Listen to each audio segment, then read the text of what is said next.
Welcome to Dominican University of California on a day so filled with light. Welcome to our listeners on Penguin Radio.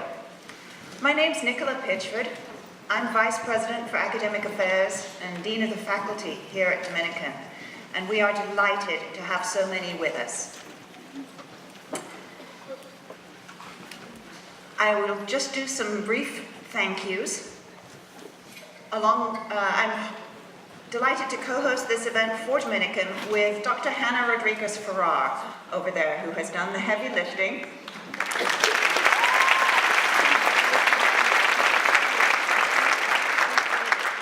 Hannah is our Vice President for Public Affairs and University Relations, and she's one of the people who makes sure that Dominican, which is Marin's university, the only four-year university in Marin, is an actively community-engaged institution, that we are not an ivory tower. It's a deep commitment to our students, that all of our students have opportunities for civic and community engagement. So we are very pleased to be hosting this event. I'm also honored to introduce Congressman Jared Huffman.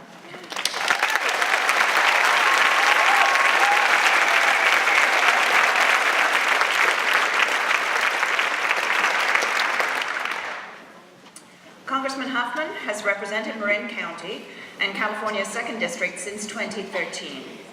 Before going to Congress, he also represented Marin County in the California State Assembly. And I would add that at times, Congressman Huffman has also been acting Professor Huffman here, teaching political science to Dominican University students, and we're very grateful for that resource. And particularly now, I would like to thank Congressman Huffman and his team and his staff for pulling together this very timely event, given the national walkouts by students across the country, including here on campus this past Tuesday, March 14th, and the upcoming March for Our Lives. Finally, I want to thank all of those organizations and individuals who have been working on this issue for many, many years, and those who have helped it gain the national momentum that it now has. And I would include there the very important work done by the Black Lives Matter movement.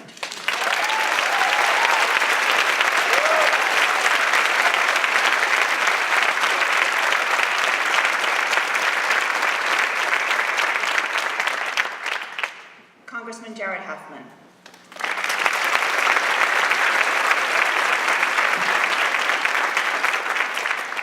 Thank you, Nicola, and welcome everyone. Thanks to Dominican University. It's great to see a full house here at Dominican on a Sunday morning. And thanks to Penguin Radio for broadcasting today's summit. The Community Media Center of Marin, I believe, is going to make this available to folks on television. And this is an opportunity for me to plug my personal podcast, which will also be broadcasting this forum. It's called Off the Cuff with Congressman Jared Huffman. You can find it on SoundCloud and iTunes, I think, and you younger people know exactly how to get your hands on a podcast. So check it out, subscribe to the podcast, and you can listen to this program in full as part of that. A special thank you to Pat Johnstone. She has worked hard to organize the volunteers out front.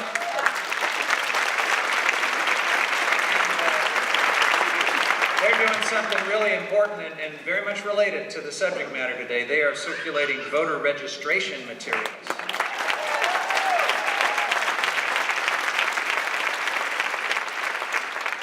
Now, today's summit is meant to be a student-directed conversation. Of course, I'm your congressman, and politicians like me are always tempted to make long-winded speeches. That's not what this event is all about. This is about celebrating and encouraging and supporting this amazing younger generation that is stepping up and giving voice to their concerns and their aspirations.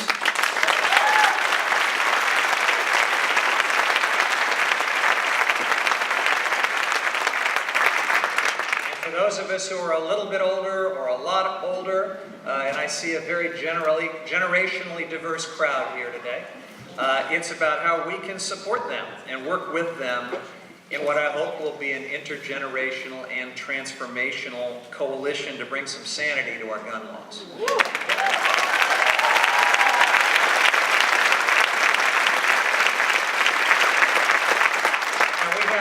We have 15 schools represented here today and several organizations who are doing some amazing work to address the scourge of gun violence. We're going to kick off the program with a special Skype guest and then introduce the folks on stage and get right into the group dialogue. I will be trying to facilitate the conversation with the participants on the stage here.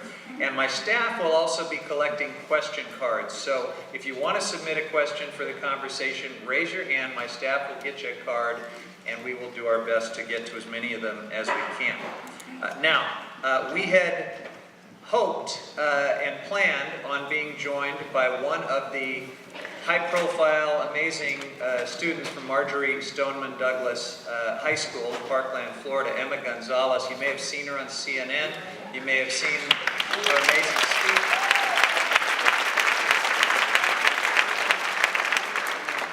Like many of these students, Emma is in incredible demand all over this country right now. So my understanding, we've had a little complication. I think she's on an airplane right now.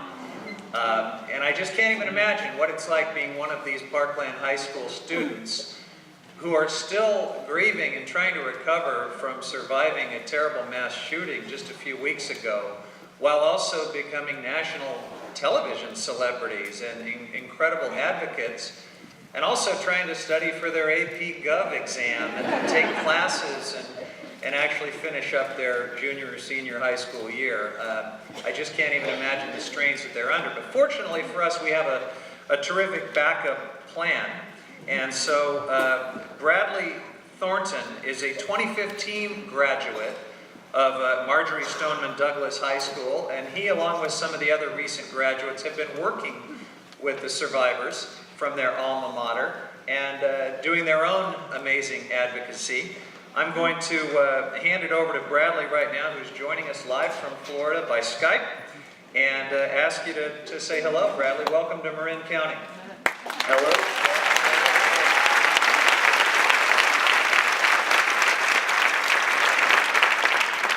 Do you want to say anything else by way of introduction?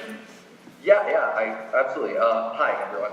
My name is Bradley Thornton. I just wanted to start off by saying thank you guys so much for having me here. Unfortunately, I'm not Emma Gonzalez, but I do have a tiny bit more hair than her, so it's a little bit of a help.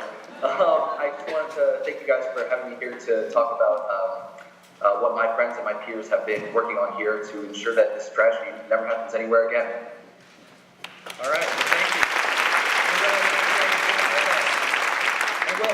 You're going to stick around for a few questions here in just a minute, so thank you for that. We're joined by Moms Demand Action, the Brady Campaign, and Beyond Differences.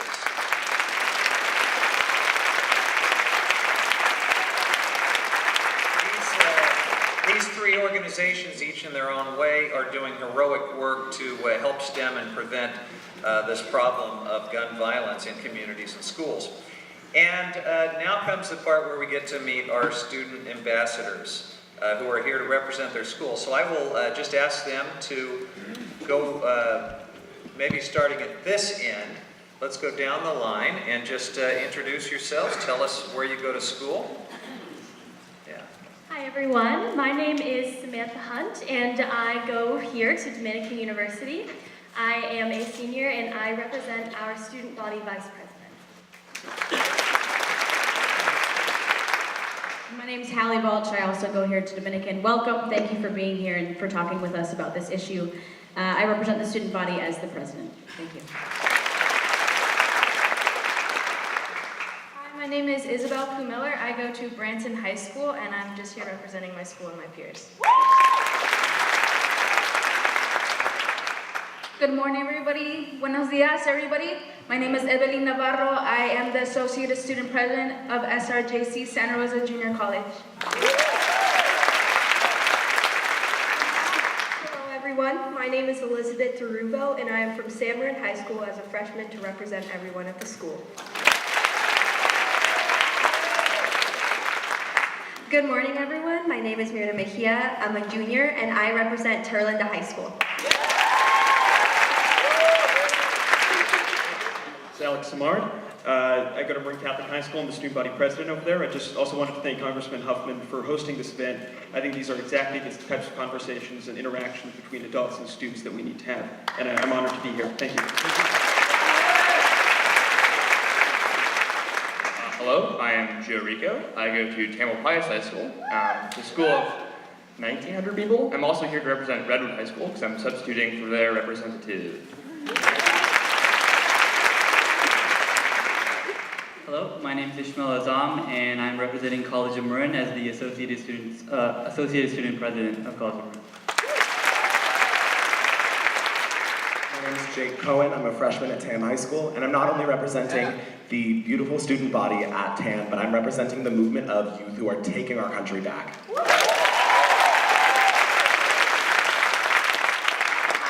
I'm Izzy Williams. I also go to TAM High School. I'm a sophomore, and I'm really excited to be here.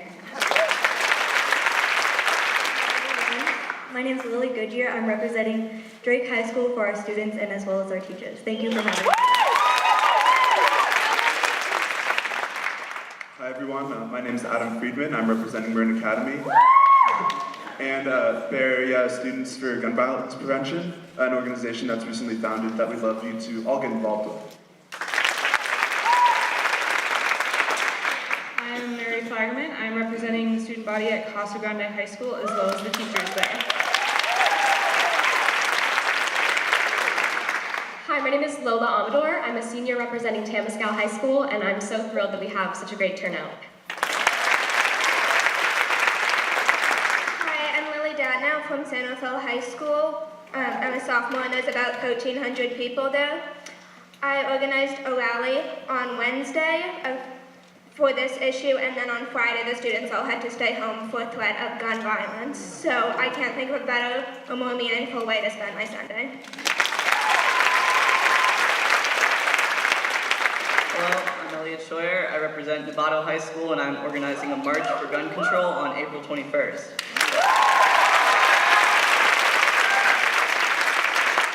Hello, my name is Evan Bruce, and I am representing Mendocino High School. It's about 200 miles north of here, and it's a small town and on the coast, and it's about 200 students all together in our high school. So, but we also did a walkout on Wednesday, so I'm here representing just my school and here for my peers. So.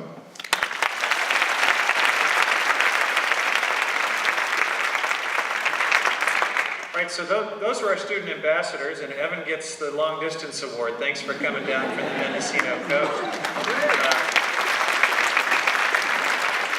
But we also have some slightly older young people that are important parts of this conversation, so let's do those introductions as well. Laura? Good morning, everybody. My name is Laura Talamas. I'm the co-founder and executive director of Beyond Differences, a homegrown nonprofit right here in Marin County.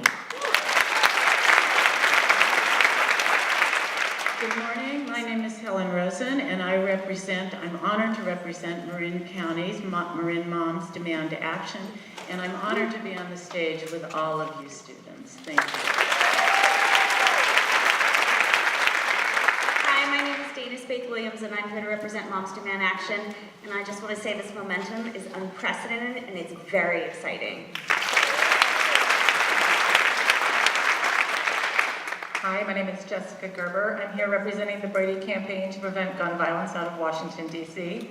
And if I could say one thing, Jim and Sarah Brady would be so proud of all of you young people. They too took tragedy and turned it into activism and turned it into change. And we know that if they were alive today, they would be marching right here with you.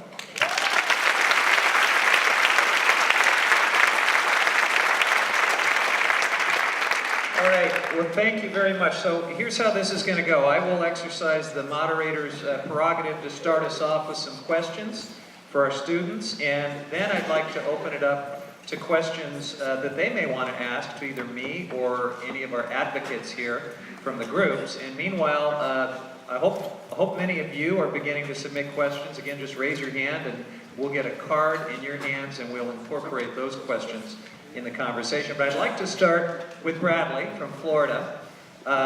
Bradley, when we talk about these mass shootings, these tragedies, the NRA and other folks from the gun lobby often say, well, we can only talk about other things. And one of those things they always bring up is bullying when a young person does something like what happened in Parkland, Florida. I find that rather ironic because your peers, these amazing young people that have been speaking up, are getting bullied in the most savage ways by the NRA and by the gun lobby on social media. And I think many of us are appalled at the way they have been mistreated.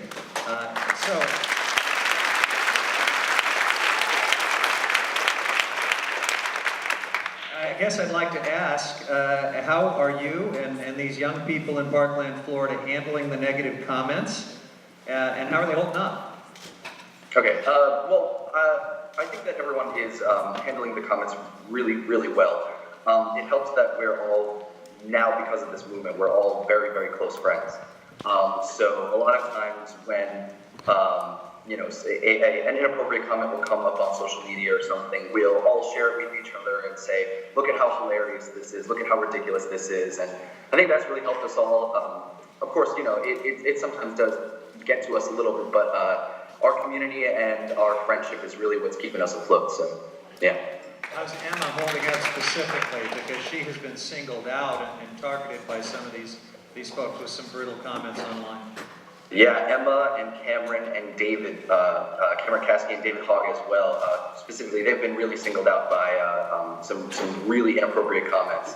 But something that I'd like to share, there was a state rep in Maine that was running unopposed 3 days ago. And he, on Twitter, he called Emma a skinhead lesbian. And David, in response to this, he tweeted out, in response to that tweet, he said, I don't care who you are, I just hope that somebody runs against this person. Doesn't matter what party you are, doesn't matter who you are, I just want someone to run against this person. About 2 hours before the filing date, or before the filing deadline, there was a 28-year-old woman who ran against him, and the next day, he dropped out of the race.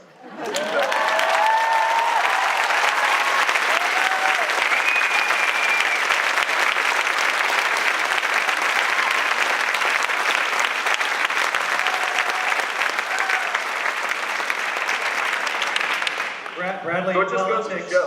It just goes to show that we have lots of power, and people who people who are going to insult us or say horribly inappropriate things to us, there will be consequences.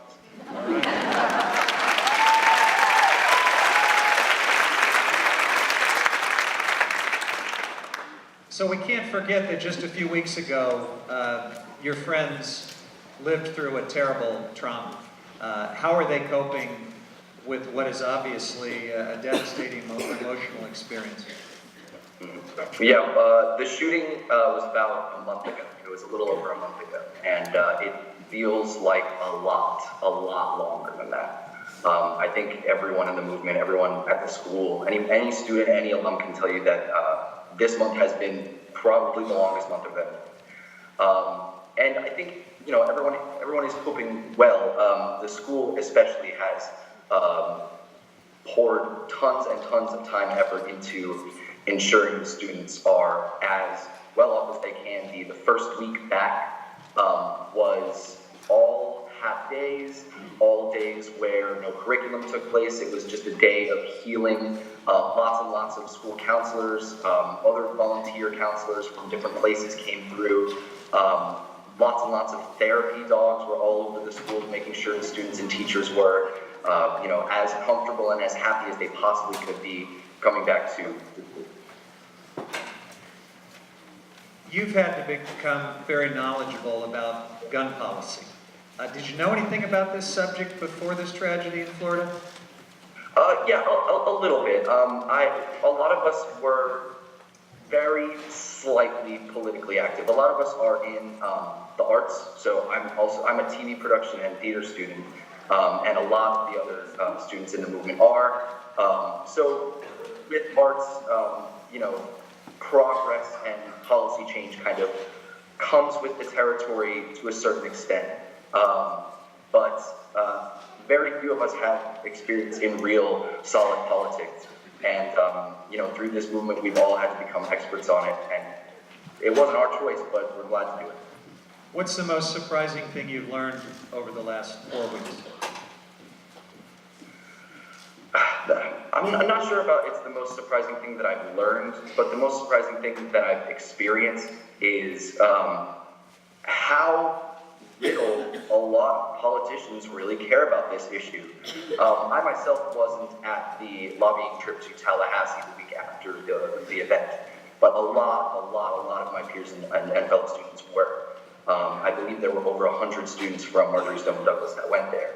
And, you know, of course, I hear a lot of stories from that. And the politicians, essentially, if gun control wasn't an issue in their district, or if they didn't agree with our policies on gun control, we were essentially completely shut down, completely ignored. And that's something that we don't think is okay.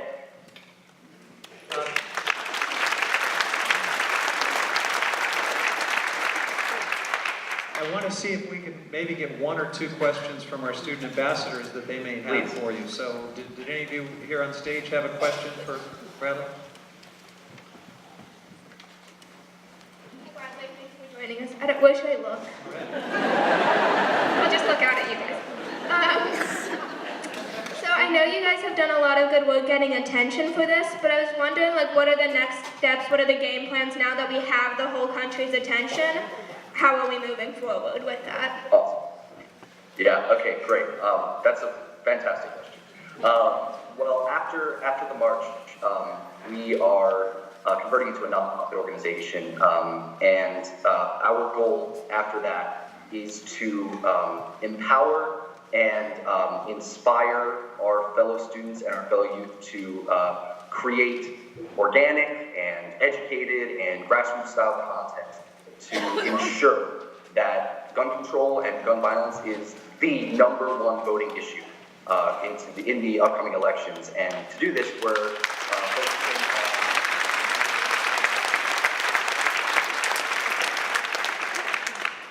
So to do this, we're focusing on community outreach programs like visiting high schools and colleges, like Skyping into colleges, and promoting voter registration and voter education, and creating a vast network of intersectional representation to discuss gun safety.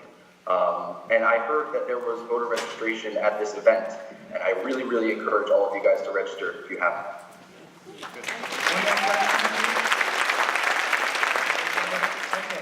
So we're going to keep moving. Bradley, thank you so much for joining us, and I just want to, we got to let you get on with your day back in Florida, but I want to thank you and your peers and your colleagues in Florida. They've been an amazing, and you have been an amazing inspiration for all of us. And personally, one of my favorite things about your advocacy is that when the adults, and when the governor of Florida and the state legislature and President Trump and others offer things that are rather cosmetic as a response, that are not substantive, that are not really responsive to the scale of this problem, you guys call them out. You say this is not good enough.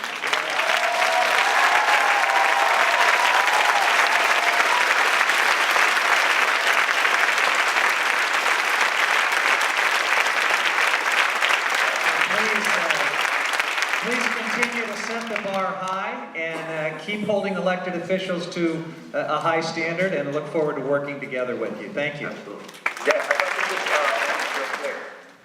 I just wanted to give a quick plug to the March for Our Lives. It's going to be on March 24th, this upcoming Saturday at 12 p.m., specifically in Washington, D.C., but if you guys can't make it out there, there are over 800 other marches all across the world. We are now in every single continent. We're even working on Antarctica right now.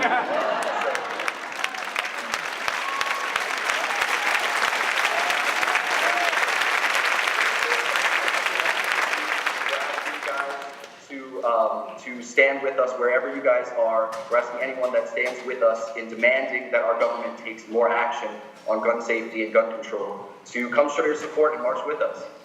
Awesome.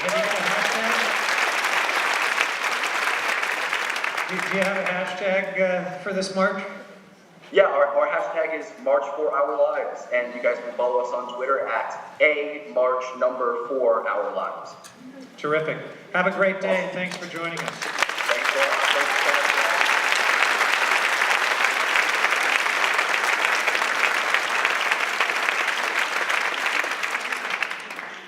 All right, so I'd like to now bring the conversation back to our student ambassadors. We've got a whole bunch of questions and ground to cover here, but let's start out with anyone who wants to start. Hi, Congressman Huffman.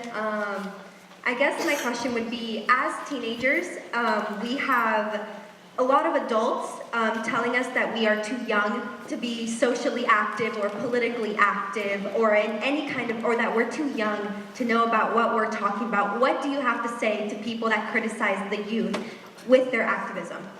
Yeah. Well, a couple things. First of all, you're not that young. Many of you are on the verge of voting. It's not going to be long before you are full-fledged citizens ready to step up and own this democracy like you should. So adults get that, and I hope young people do too. I know when you're young, sometimes, you know, if you're 17, voting seems like it's some distant thing.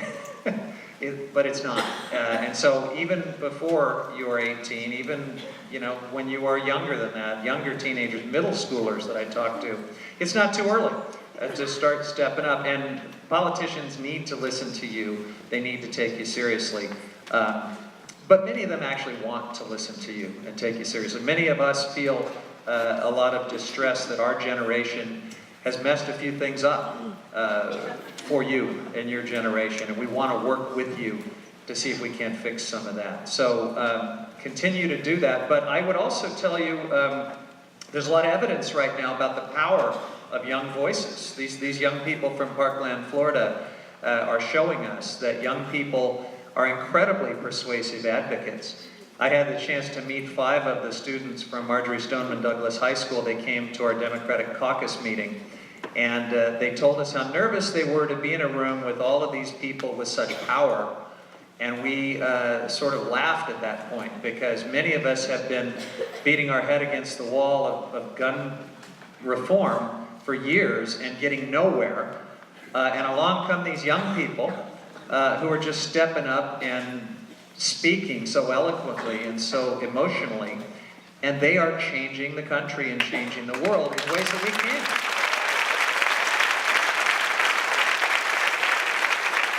So I hope that's a lesson and an inspiration for all of you, that young people actually have maybe a little bit more power than they think they do. Let me ask a question of the group, and we'll just go back and forth here for a little while. What do our student ambassadors think of this idea that's been circulating about arming teachers as a response to school shootings? been approached by many teachers about their feelings about being armed and their fears about being armed, and I've also been approached by many students about them hoping and praying that their teachers are never armed. And so I actually have a question for you. What are we going to do about that if that is something that goes underway? How can we stop that? Okay, good. So that will not happen unless, certainly won't happen because the federal government says go arm teachers. What could happen is that President Trump and this Congress might be able to create some incentives and some funding for states and school districts that want to do this. But the decision to do this will come down, at least to the state, probably to the local school district and maybe even individual school community level. That's where everyone is going to have to think about this and decide, is that our answer to school safety? And I will just tell you, everywhere I go, the answer is loud and clear from both students and educators and parents that this is a really dumb idea. So.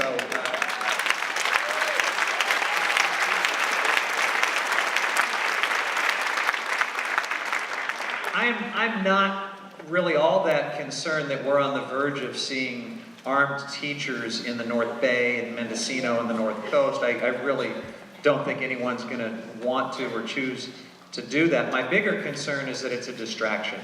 That by throwing this out there, President Trump and the NRA are getting us all excited about this debate over a crazy idea, and time passes, and all of this is preventing us from focusing on a handful of really sensible things we can do that are close to consensus items. When you look at the polling on background checks, when you look at the polling on assault weapons now, best polling numbers we've seen in 30 years or so on doing something about assault weapons. So we have an opportunity in a moment where we actually could do things that would make us safer. My concern is this arming teachers, is sort of the distraction that takes our focus away from that.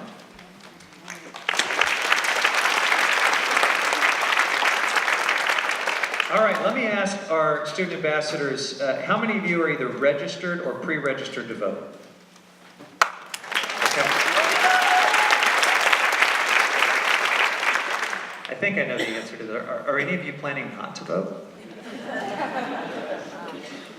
Okay, it's complicated, I know.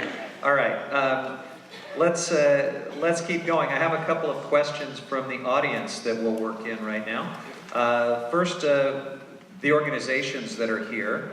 We've got some folks in the audience that want to hear a little more about what they do and how people can join their efforts. So this might be a good chance to speak promotionally about your good work. I'll start. I'm with the Brady Campaign to Prevent Gun Violence. I work here in the Bay Area, but we are a national organization. Briefly, what the Brady Campaign does, I did mention Jim and Sarah Brady. I think half this audience knows who they are, and maybe the other half doesn't. Jim Brady was Ronald Reagan's press secretary, and he was shot in the head during an assassination attempt on Ronald Reagan's life. And after that tragedy, he and his wife Sarah took that opportunity to become activists, and they actually, through amazing tenacity, got the Brady Bill passed. It took a long time. It took 3 presidents. It took, I think, 6 votes to get it passed. But that's what our national background check system is. It's the Brady Bill. It has stopped over 3 million gun sales since it was passed.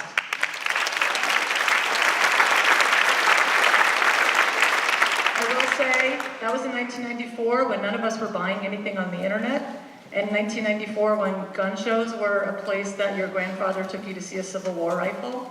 As we know today, we buy everything on the internet. And I think gun shows should be called gun superstores. They are a place that private sellers can sell with no paperwork. So 1 in 5 gun sales in this country happens without a background check. We are committed at the Brady Center to protecting and expanding our Brady background check.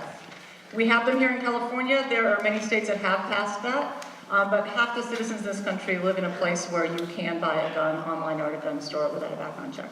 We do that. Briefly, the other 2 things that we do, we're really about keeping guns out of dangerous hands. There is a chronic and increasing problem with urban gun violence in our country, and we are working to stem the flow of crime guns onto city streets. And we're doing that by naming unscrupulous gun dealers. 90% of crime guns, the guns that are found at a crime scene are sold by only 5% of gun stores. So we know what's going on there. It's just unscrupulous business. And we are working to name these stores, to reform, give the owners the opportunity to reform. If not, we're going to sue them and shut them down.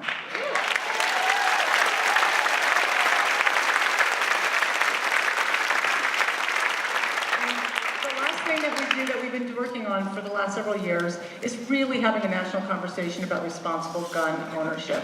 You know, we know changing people's minds about owning a gun is going to be like changing their religion. It's pretty much not going to happen, but we can change people's behaviors around responsible gun ownership. You know, if you look at smoking behaviors, 20 years ago, before a lot of you were born, people would have been smoking in this auditorium right now, and you would have said, big tobacco's too big to take on, people's behaviors will never change. Well, look at where we've come today, and we at Brady are committed to that conversation and changing people's behaviors around responsible gun ownership.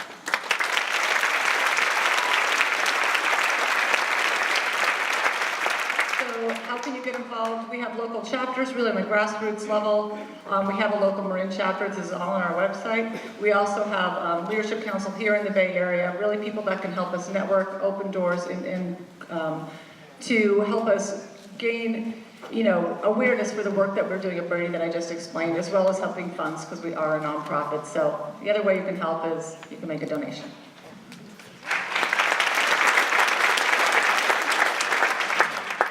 Hi, my name is Helen Rose, and I'm with Marin Moms Demand Action. And Moms Demand Action was started 5 years ago in December of 2012, following the Sandy Hook Elementary School shootings by a mom, Shannon Watts. She was a mother of 5 children, and she was horrified, like many of us were, by those shootings, and decided to reach out and do something. She had a huge response from mothers all over the country, also wanting to do the same thing. And with that, Moms Demand Action was born. As of today, we have over 4.5 million volunteers or supporters working with us. We've had a huge outpouring of support since the shootings in Parkland, Florida. We also are a bipartisan group that supports the Second Amendment, but we basically stand for, similar to what Brady does, the same thing. We want common sense gun laws. We want to keep guns out of the hands of convicted criminals, of dangerous people, of domestic abusers. We want to make sure that people use their guns safely. And we advocate for common sense gun laws. You can become involved with us easily if you take out your phones at any time today or tomorrow and just text 64433 and type in join, and you will immediately get information about our group and how to get involved. You can also go on our Facebook page, Marin Moms Demand Action.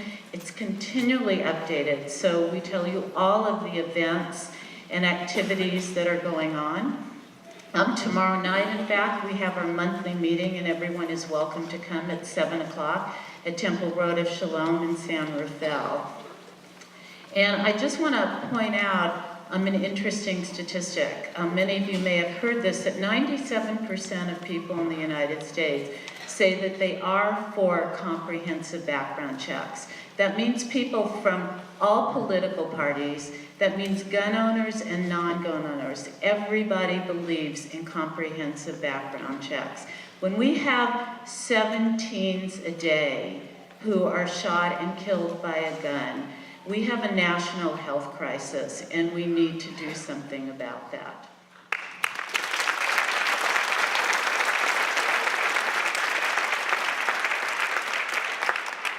Hi, my name is Dana Spaeth-Williams. I'm with Moms Demand Action. I just want to talk quickly about Students Demand Action, which is a new initiative by Everytown Moms Demand Action to help students add their voices to the cause of preventing gun violence. Students Demand Action is going to educate everyone about the reality of gun violence and how it affects all of us. They are going to activate voters to vote for gun-sense politicians. And they're going to harness students' creativity to fight this issue in their own way.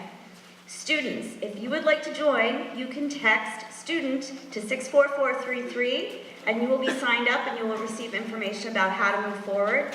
We're going to be putting together an advisory council, and any students can apply for that. 14 and up, I believe, is the age cutoff.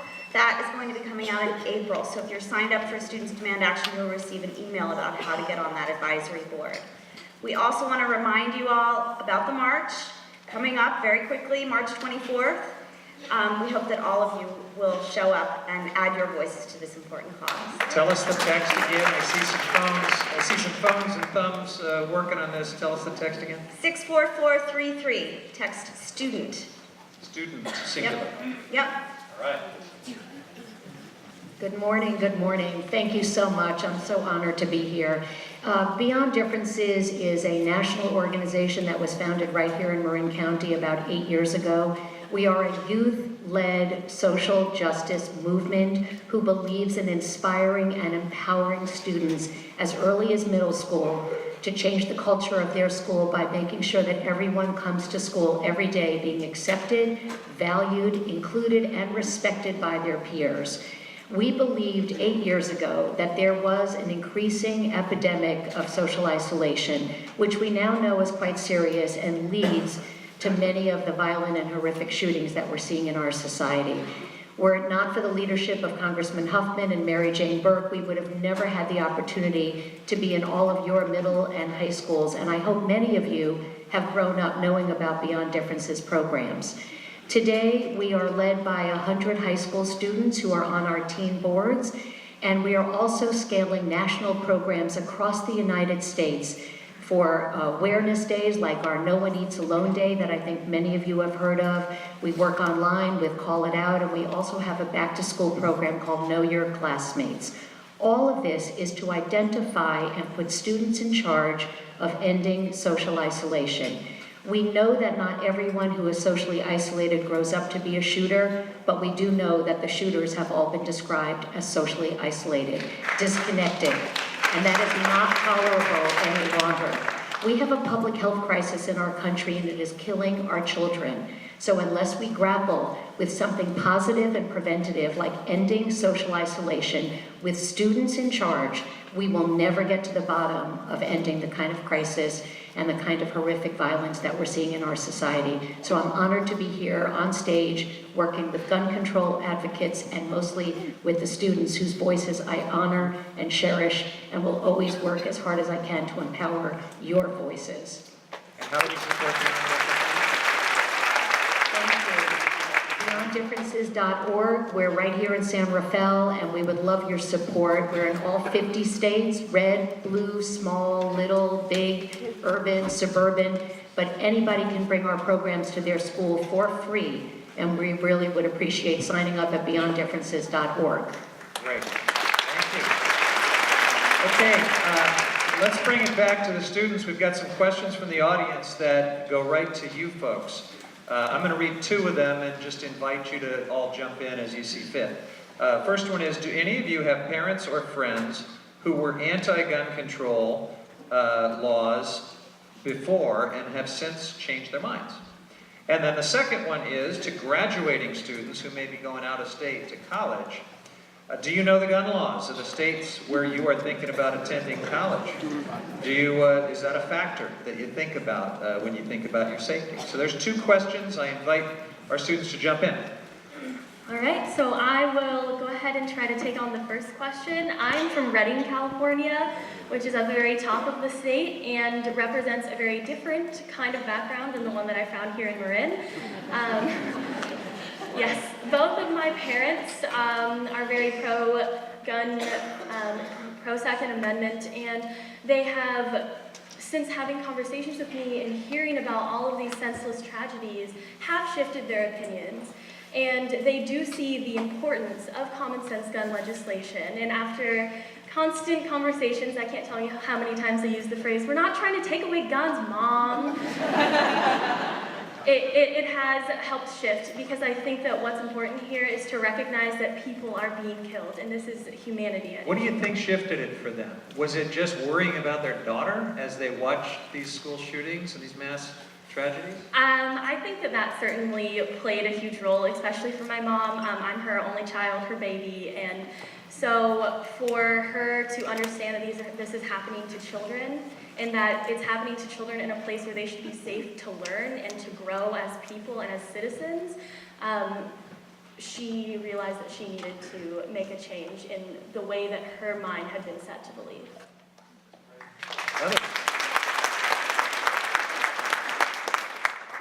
Friend at school who he's a hunter and he personally owns a good deal of rifles. How old is this friend? He's 17. So I've talked to him about this issue before, and one of the things that's really shocked me is how, despite him owning rifles and being very pro-Second Amendment, we actually agree on the majority of issues. He thinks background checks are reasonable. He thinks that convicted criminals shouldn't own guns. So I guess I want to ask you something as well. So one of my concerns is, when I was planning the rally, I didn't get any student speakers to agree to sign up beforehand, but then when we had some adult speakers from outside speakers who had agreed to come, he stepped up to the platform and he started asking questions, and everybody got really mad at him because that was not what the rally was for. And then about 20 students agreed to speak up, so it ended up being really fabulous and getting people involved. But it made me a little bit concerned about the polarization that's happening in the country, and that he was picking out like, oh, you want to just take away the Second Amendment, and like that isn't, like you said, nobody is trying to take away all the guns. So how do we move forward without dividing the country? That's a great question.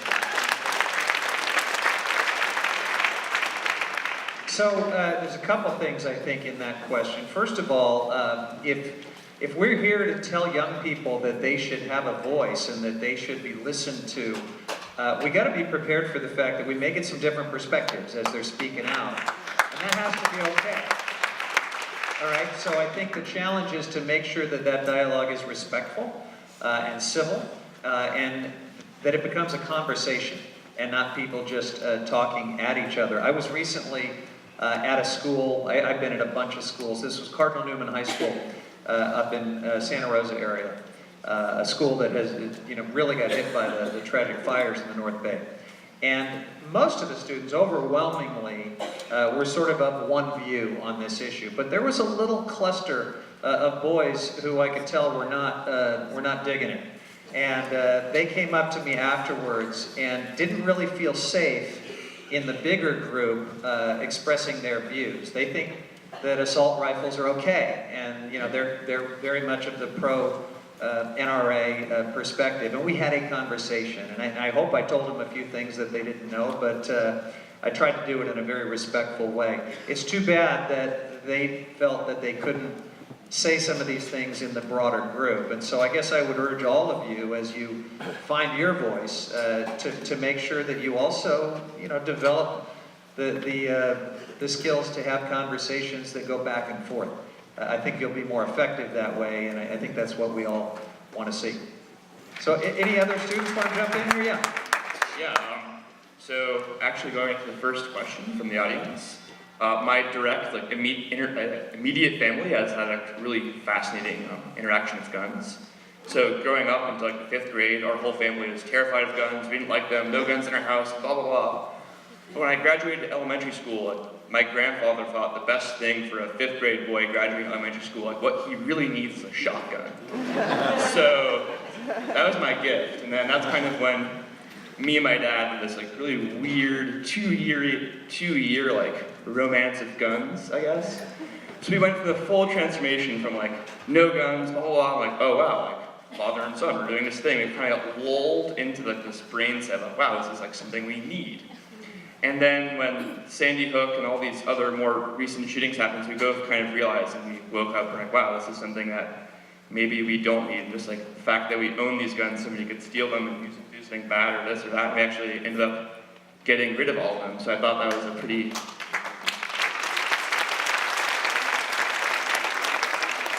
it was really interesting to kind of see the before and then kind of doing all this gun stuff that we never thought we'd see ourselves, white pickup truck, RE sticker, driving around, doing that stuff, to getting rid of everything and kind of waking up. I don't know, it's a very interesting perspective.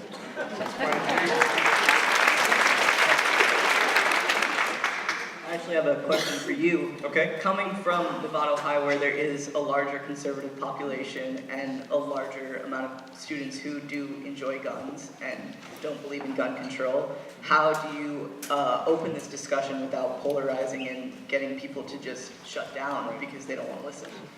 It's a great question. So here's maybe the most important thing, is if you're talking to people who feel strongly about guns here in the state of California, just ask them, look, you are able to have access to guns and shoot guns and own guns, right? And you live in California, so you have a Second Amendment right that has not been eliminated. No one that I know of is credibly arguing for anything at the national level different than what is already the law in the state of California. So I think that's probably the most important thing, is to sort of debunk this paranoia that we're talking about taking all guns away or doing some of these extreme things. We're really talking about taking some of the sensible things that the state of California has been doing for many years, in most cases, and making them a universal standard that applies around the country, so that, you know, we have a really rigorous background check system here in the state, but when folks can go to Nevada and get around that, we got a problem. And that's really the kind of thing we're talking about. And maybe that'll demystify some of these things a little bit for those who are paranoid and worried about, you know, overreaching. Yeah, I'd love to speak to the second question about thinking about college. So next year I'm going to be going to DC for college, to GW, which I'm very excited about. And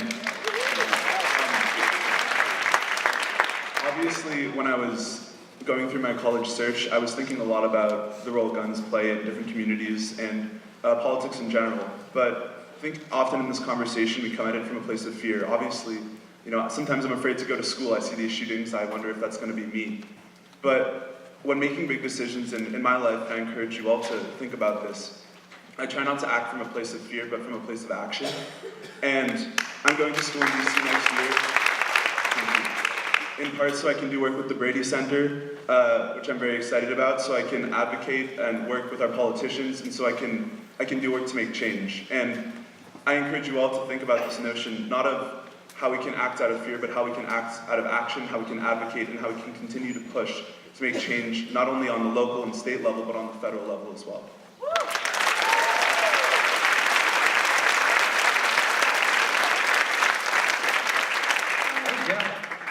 Yeah, and I think I'm going to kind of express this kind of a similar opinion, because over at Marin Catholic, as I was sort of organizing kind of our sort of walkout event, there were a lot of conservative students who sort of came up to me, and we had these conversations where they came up to me and they said, "Is this a pro-gun control event?"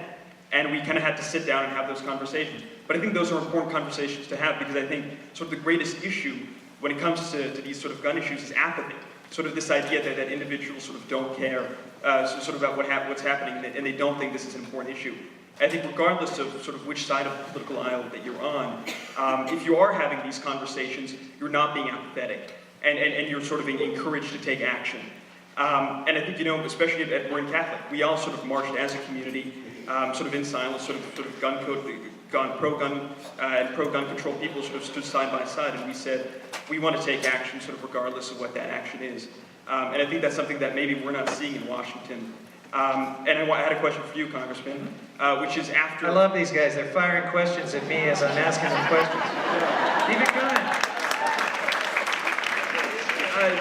Are you seeing sort of the same levels of apathy on Capitol Hill as you saw before? Or are you seeing Congress people sort of coming to realize that, no, this is an issue and we need to take action?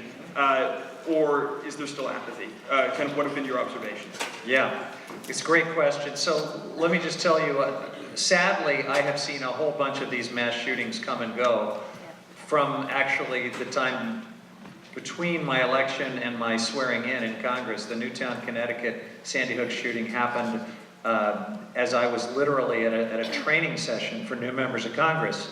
And my colleague who represents Newtown, Connecticut, Elizabeth Esty, started getting text messages and calls, so I was sort of indirectly experiencing that with her. and it's just been one incident after another. What I see in Congress is always the same. What I see is a Republican majority that doesn't really want to talk about this, certainly doesn't want to have, there haven't been hearings, there haven't been votes on any of these things, except for a few things to roll back protections and to lower standards, believe it or not.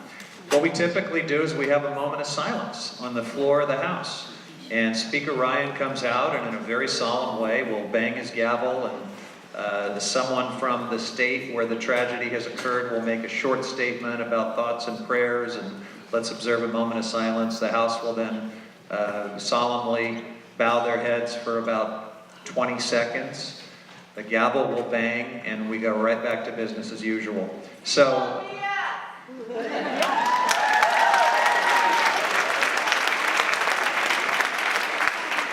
I don't know if I'd describe it as apathy, but it's certainly cowardly, what happens in Congress.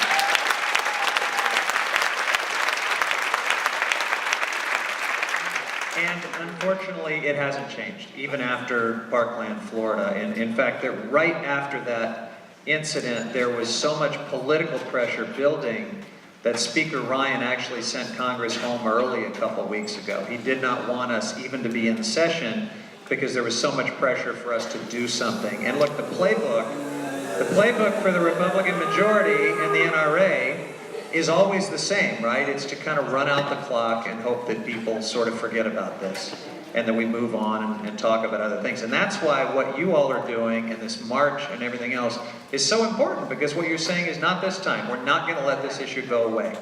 So that's the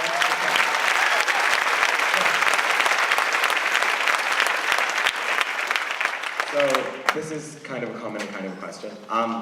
So I'm a freshman, and as soon as I turn 18, I am running for office. And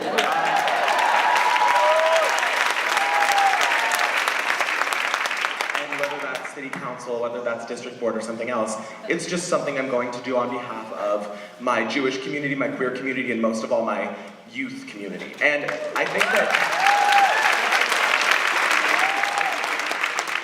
that's something we are starting to all experience is there are false promises coming from adults who pretend to be our allies. And I need to know, as someone who is going to become an elected official and needs to survive a day at school, that I am going to have adults in my life, elected officials in my life, my future colleagues, who are going to be held accountable and actually follow through with the work that I'm going to be doing when I am an elected official.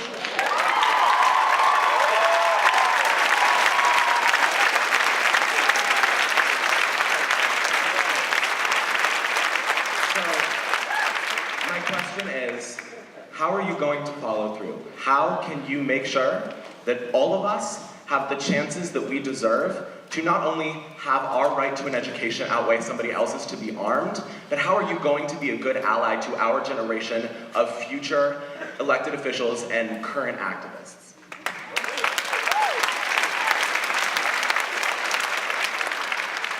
Well, more power to you, and I think when we talk about holding adults and elected officials to a standard of accountability, hey, that's got to include me too. So by all means, don't think that I'm not ready for that standard. I hope that by being here and having this forum, that gives you some assurance that I want to be a working partner with you and your generation on all of these things. But you know, take a look at what elected officials do by way of their votes, by way of the bills that they're co-sponsoring, and not just the speeches and other things, the higher profile things they do. If you take a look at a number of us in Congress, we are co-sponsoring a lot of good bills, and they're the things that you are demanding votes on, the things that Speaker Ryan won't allow to have hearings and won't allow to have votes. We're talking about a real comprehensive background check system and not this cosmetic fix-nix thing that may be all that comes from this political moment.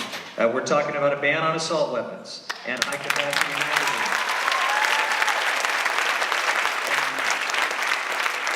I have been co-sponsoring all of these different bills since the moment I got to Congress.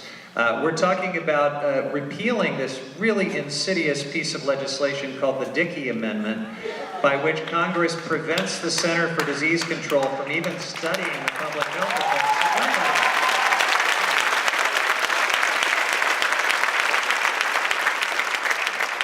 So that's sort of just a short list of some of the most meaningful pieces, but these bills would make a difference, and I would love to work with all of you and everyone else in your generation to make it happen. Yeah, Lily.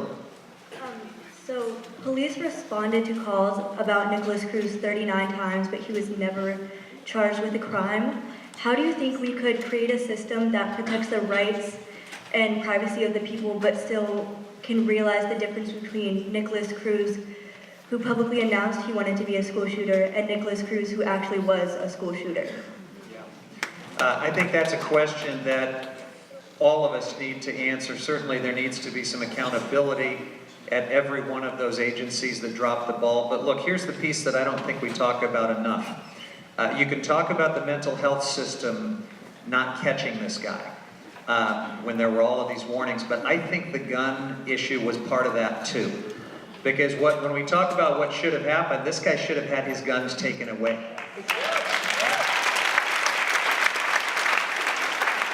He shouldn't have had access to those guns at his age, in my opinion. Certainly there should have been triggers about his mental health that also prevented him from getting those guns. But why is it that at every level people are afraid to go in and take these guns away when there are red flags and warning signs? It's part of this gun rights, I believe, extremism.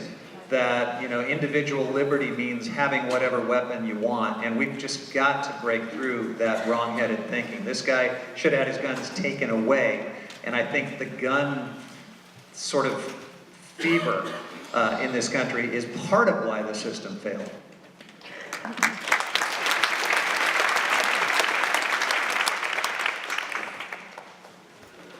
Hi, I just want to address that. There is a law in California, it's called an Extreme Risk Protection Order. And one of the reasons, most of the police in our country don't have the ability to take guns away. We are hoping to have a federal law to have Extreme Risk Protection Order that through due process, family members and police officers can take guns away from dangerous people. So that is one of the laws that we are working very hard at Brady to pass as well. Like I said, we do have it in California. We often are the leaders in this. But we need to, people in California don't even know we have this law, so we need to do a better job letting people know that that exists and pushing to have this be federal law.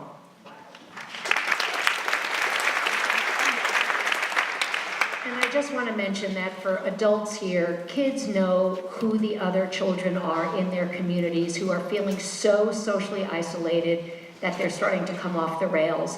And the kids at Marjorie Stoneman Douglas High School said they knew as early as middle school who the shooter was. Now, I'm not saying that having good programs are going to end all violence. We need to get guns out of the hands of people who should not have them. That's why Beyond Differences is here. But if we could implore students to become leaders in their own schools, speak up, demand that their teachers are paying attention to them, and bring positive programs into the schools, we can start to get to kids earlier, 6th, 7th, and 8th grade. They're ready to take responsibility for each other's actions and to have each other's backs. And all we can do is to try to change the culture earlier, before guns become the issue. Hard to do.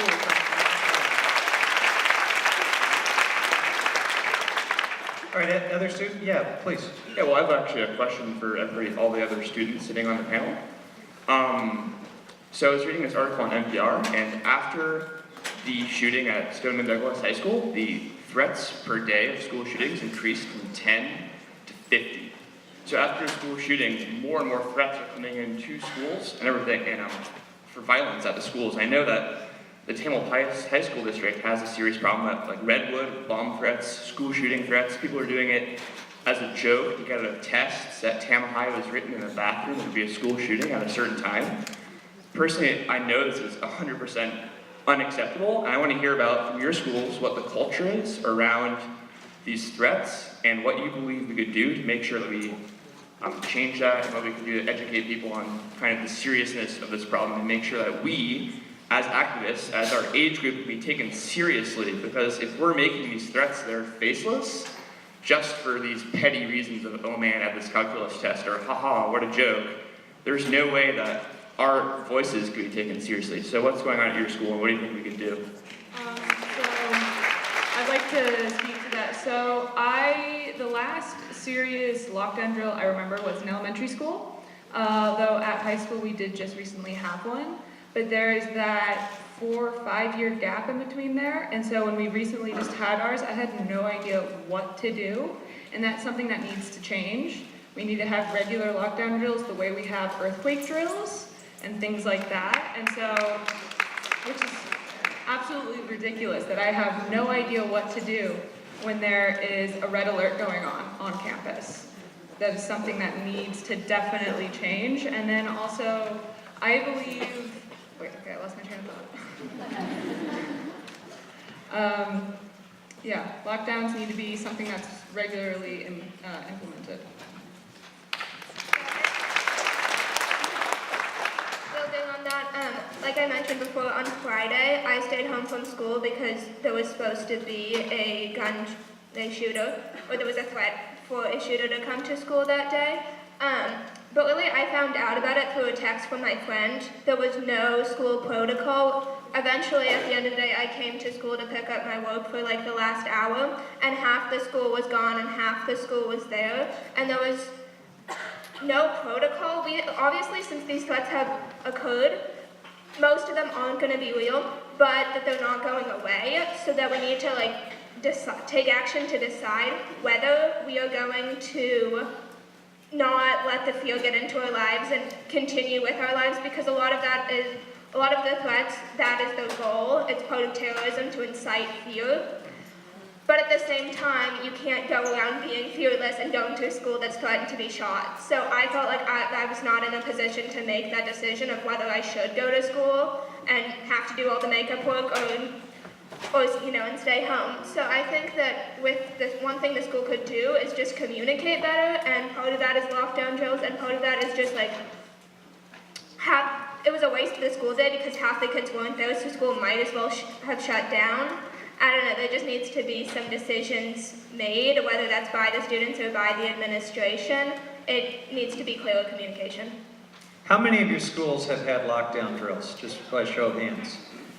Okay, how many of you feel like your classmates in your schools have clearly understood policies and protocols for if something like this happened on campus?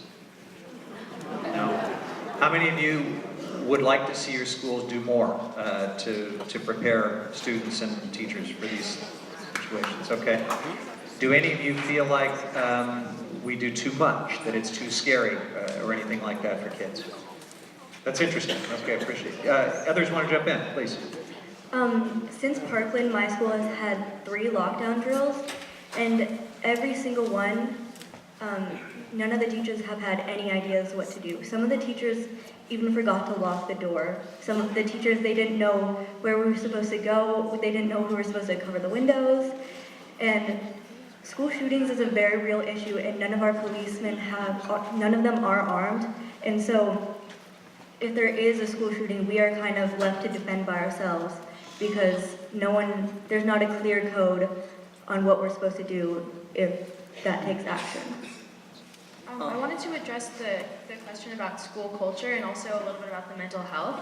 Something that I think has been an issue at my school at least, and with some of the peers I've talked to at other schools, is that it's hard for people to understand what it's like to be under the constant siege of gun violence, because we are in a very privileged area that's often not affected by these issues the same way that communities of color have been affected by these issues for so long.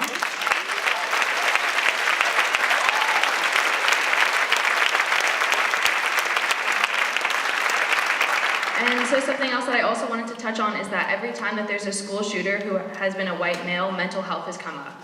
And I absolutely agree. I absolutely agree that mental health is a huge problem and that there should be mental health checks, of course, if you're trying to buy a gun. But I also think that when you have this national conversation that's getting so much attention, we can't lose the narrative around communities of color and how much work people have put in already.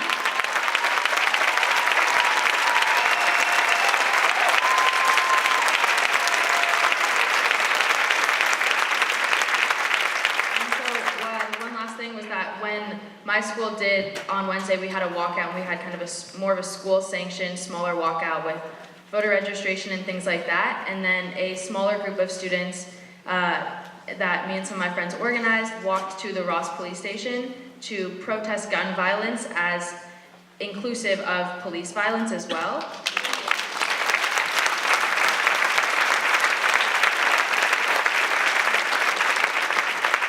And so we really just, and then me and some of my friends went to the San Francisco march that was organized by the San Francisco Public Schools after, and that was a really beautiful movement that was so intersectional as well. And so I think that as we're going forward, and as so many of us have different identities that intersect, whether it being a person of color or queer or whatever it may be, if communities that see higher rates of gun violence, we need to make sure that we include those narratives and really talk about it, especially because we have so much privilege around what attention we get and what we can talk about.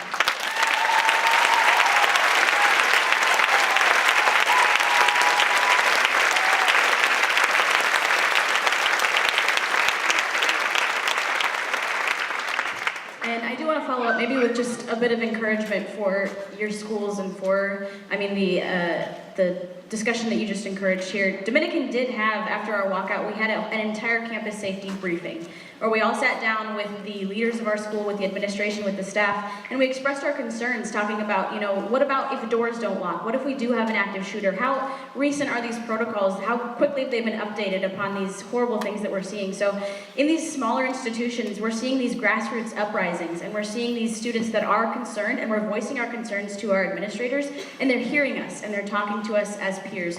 And so I think that that's really something encouraging, maybe not just a plug for Dominican, but maybe just a plug for, they hear us, and we can be a force for change, even in our small institutions. So just be a little bit encouraged by that, for starters. And then I also actually have a question for Congressman Huffman, because that's what we're doing.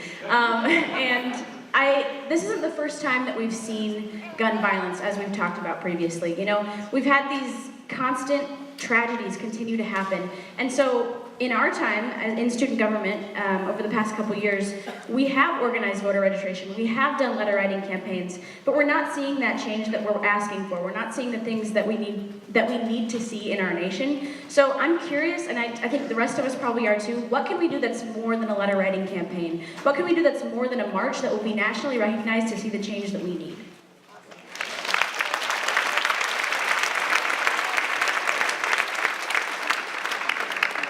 Well, it's a great question, and I think the actions that will be most impactful have to really create some heat and pressure on elected officials who are voting the wrong way. I will give you an example. I've got a colleague not far from here, a Republican, Jeff Denham, who's a good guy, I like him, but he recently voted on a bill to deregulate silencers. And he voted for that. And I can't believe his constituents, or the people of the state of California, think it's a good idea in this day and age with the scourge of gun violence to actually make us less safe by deregulating silencers, which have been regulated, since the Al Capone days, right? When we figured out that that was a bad idea. There's another bill that's percolating through the House to do something called concealed carry reciprocity. And this is a technical term, right?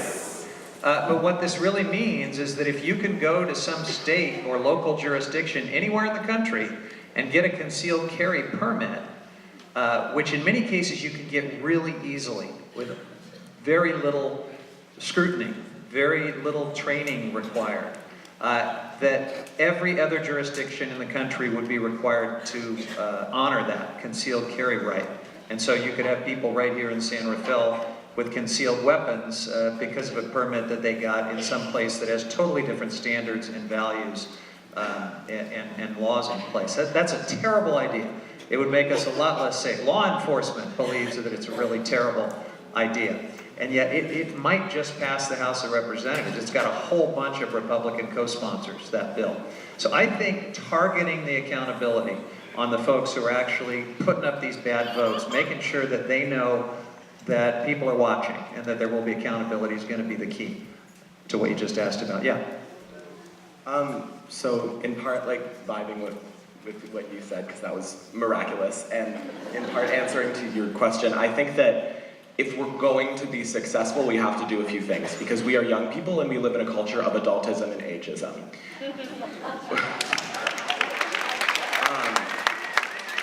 Number one, we have to remember to keep this movement intersectional. If we're not led by women, in particular women of color, queer folks, trans folks, immigrants, we are not going to get anything done.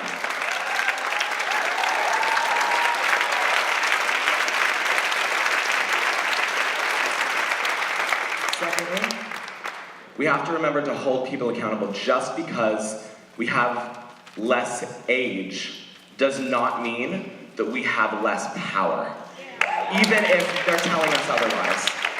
And I think we need to remember how to call out these issues and call out this culture. That goes for every social action issue across the board. We cannot normalize hate or violence. And that starts with the media, that starts with our elected officials, and that starts with banning things like bump stocks, making sure that our districts are exemplary for what we want our country to look like.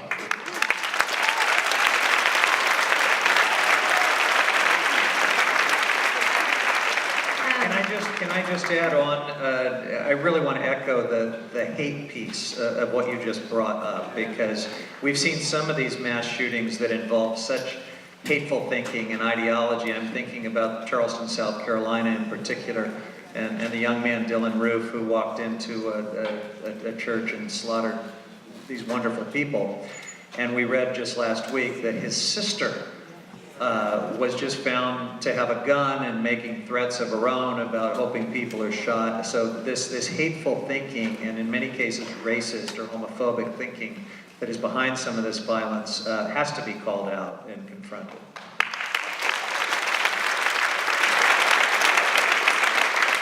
Let's go here first at this young lady, and then we'll come right back to you, okay? Oh, actually, I have a comment, right? Oh, go for it. Okay. To what was mentioned, and that actually makes my point greatly, because a lot of the times when we're having the conversation of inclusion, we acknowledge it, and then we move on without creating any action because of it. And so I think a lot of times with social change, especially when we are promoting inclusion, especially in times like this in our youth, and I have to say, as a college student, as a student body president, I see high school students almost like our little brothers and sisters, and I see my colleagues here from Dominican, I see colleagues here from other colleges, and I would like to say we are incredibly proud of you, and incredibly proud of your experience.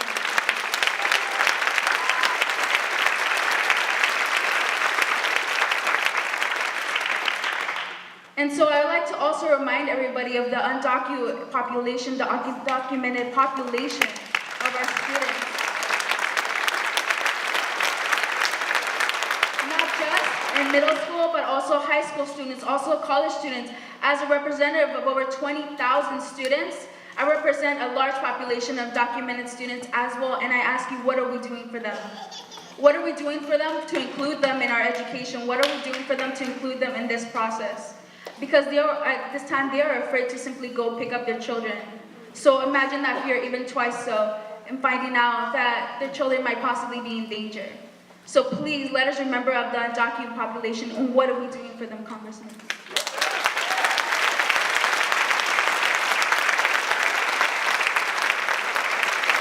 We're going to go here in just a moment, but by way of quick editorial comment or answer to your very good point, we're not doing enough, I think, for the Dreamers. There is a Dreamer on this stage tonight. I'm not going to put anybody in a spotlight they don't want to be on, but I very much support not just legal status protection, but a path to citizenship for all of our Dreamers. I want to support their parents and relatives too.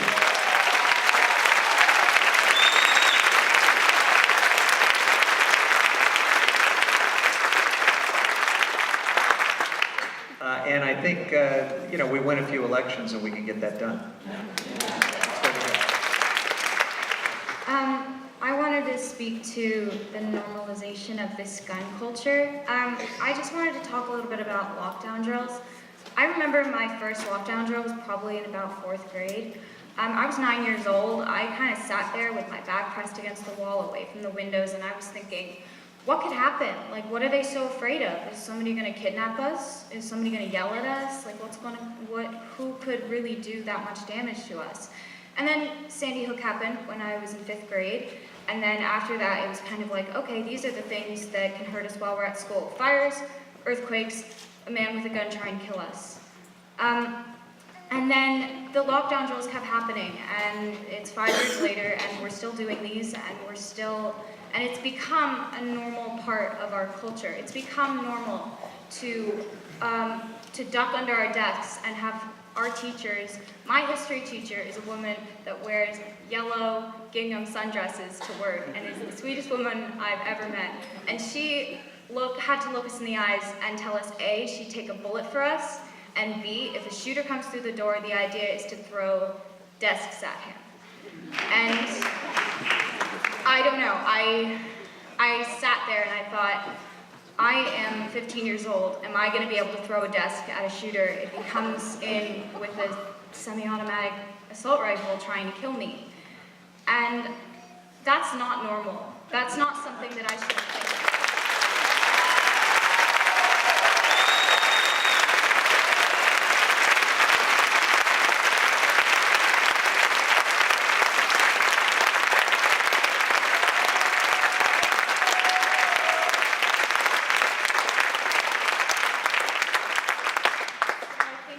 We just have to remember that this culture is affecting our students every day. All of my classmates are thinking these thoughts. All of my classmates are sitting at a seat by the door and thinking, if there was a shooter that came through the door, would I be the first to get shot? Those are thoughts that we have every day. And we need to do something serious because it's affecting every single student right now.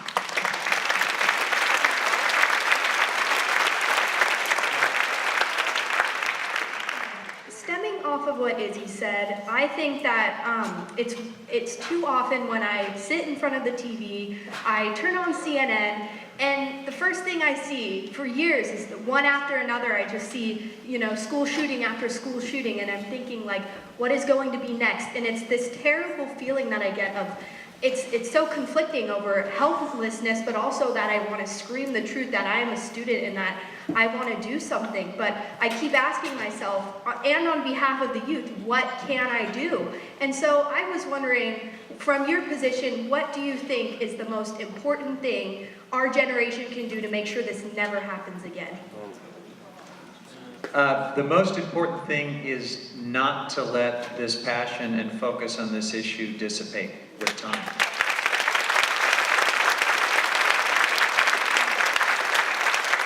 So, all of these feelings you're having that have inspired you to step up and become student ambassadors, that have inspired these amazing young people in Florida to become media celebrities virtually, we've got to find a way to sustain that.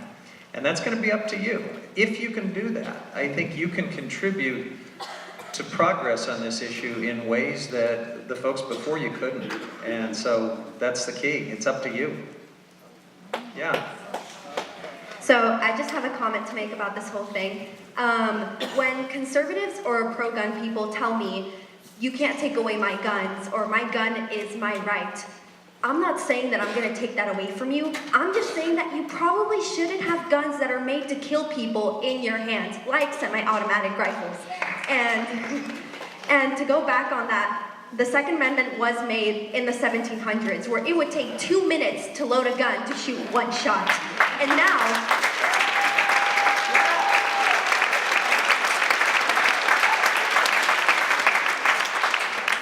now, instead we have semi-automatic rifles that can shoot God knows how many bullets at one time to kill how many people, because these are guns that are specifically made to kill people. So the guns have changed, but the law has not. Exactly. So I guess the only thing that I would want out of this entire thing is to say, if our guns are changing at such a dramatic rate, then our gun law should also change in order to fit to those guns.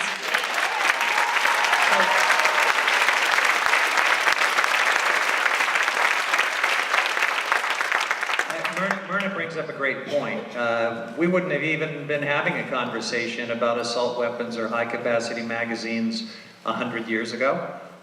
probably, or 150, certainly not in the late 1700s, when it took 2 minutes to reload that little musket pellet. So we could talk about modernizing the Second Amendment, or we could just read it with a little bit of common sense. You know, it's hard to change the Constitution of this country. We've done it less than 30 times since our country was founded. But if you just read that Second Amendment, and I'm going to show you how smart these young people are here with a little quiz for them. What are the first words of the Second Amendment? I bet someone on this stage knows the first words of the Second Amendment. Well-regulated militia. There it is.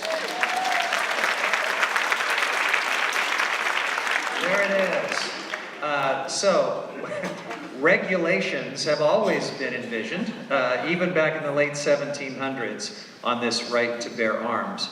And most people believe it had to do with the fact that we liberated our country because we called up these citizen militias, and you can't do that unless folks have guns in their houses that they can muster and show up at the Lexington Concord Bridge and fight the British, right? That's what it was all about.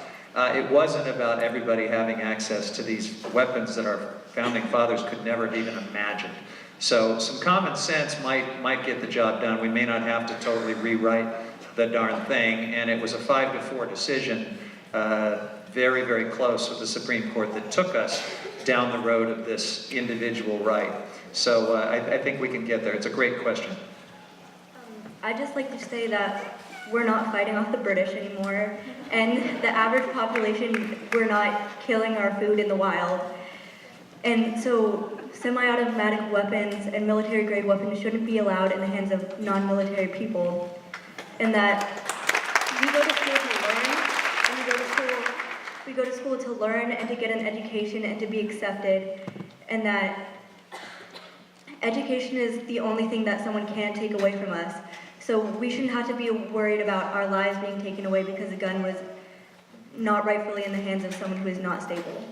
So here's a question from our audience for all of you. What do you think about the fact that a person under 21 can't buy alcohol but can buy a gun in a random store? Although thankfully, I guess Walmart and Dick's Sporting Goods and others are beginning to raise the bar.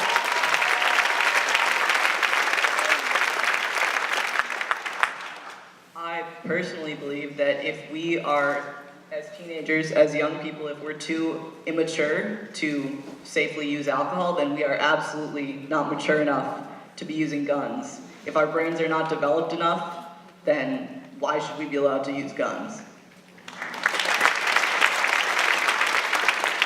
Yeah, I think that's pretty ridiculous. I don't have that much more to say on that question, but I have a question for you and for the rest of it. Sorry, I know we keep carrying the directions. Okay, so the other day I was watching CNN. Actually, every day, but anyways. And so... Let me guess, there was breaking news. So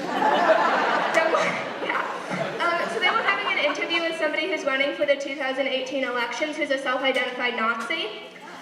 And so, to go back to your point about the hate that's becoming part of the culture, I guess my question is, since the country has been become more divided since Trump has been elected, and since there has been more hatred, do you think that gun violence should be looked at as a symptom of that issue, or would that further divide the country and that should be dealt with on its own?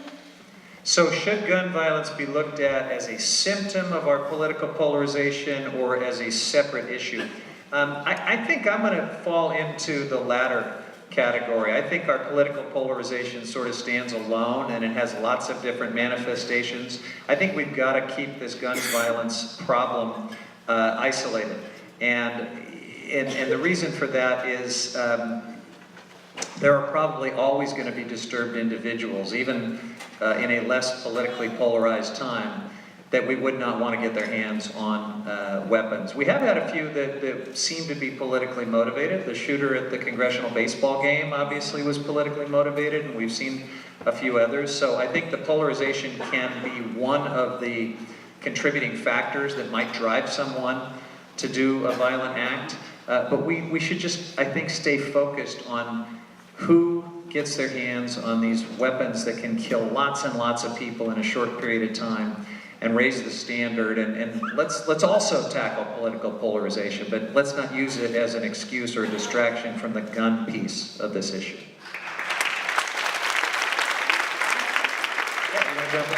I want to address something that I think we're overlooking, and that is that the vast majority of people who are shot are not shot in a mass shooting. 2,700 children and teens are shot every single year, and the vast majority of those children are shot at home with a gun that should have been secured. Great point. That has nothing to do with politics, right? The other piece is child and teen suicide. 950 children and teens will commit suicide every day, and that goes directly to unsecured weapons. The vast majority of those children die with a weapon that they found at home. When it comes to suicide, the method matters. If you try to kill yourself with a gun, you will be successful 90% of the time. Compare that to trying to kill yourself with an overdose, where you will only be successful 2% of the time. When it comes to teenagers, the mere presence of a gun is a higher risk factor than a mental illness. So, all of you think that we are in a great space for guns. We are, but there are a lot more guns in Marin than you think. The single most important thing that we can do to save the most lives today is to store guns safely. And by storing them safely, I mean keeping your gun locked and keeping ammunition in a separate location. Thank you.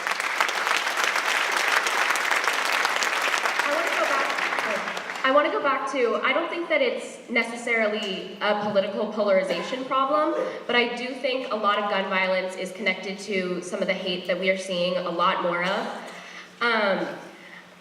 I am personally of the opinion that far too much attention has been paid to the mental illness status of the Parkland shooter, and far too little attention has been paid to the fact that he was affiliated with a white supremacist group, that he publicly expressed his hatred for his Jewish and Black peers, and that was definitely a motivation in the shooting. I think there's no doubt in my mind that had he been a brown student or a student of color, that Fox News would have been extremely quick to paint him as a terrorist, to try to find any sort of ISIS connection.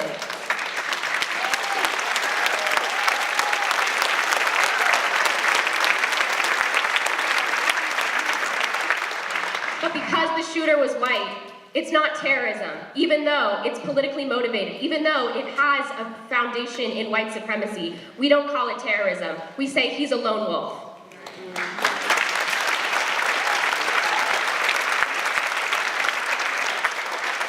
I think that mental illness is something that we should definitely focus on. I think it's so important. As someone who's personally struggled with depression and anxiety in the past, I get it. But the fact is, only 11% of mass shooters in this country struggle with mental illness. They are not the majority. Mental illness funding should definitely be part of it, but the problem is not mental illness at its root, it's the gun itself.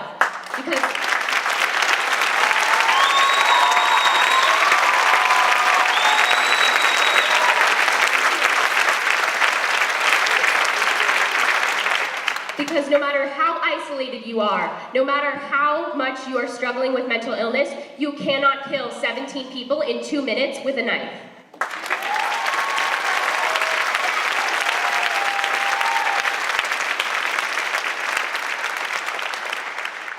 But as far as bullying goes, just to take it back to that and the mental illness issue, yes, it is important, but if you want to talk about changing your school culture, it's more than just bullying. It's about hazing. It's about bullying based on identity, which is worse. It's about racist attacks that students of color go through every day, and about sexual harassment that female students go through every day.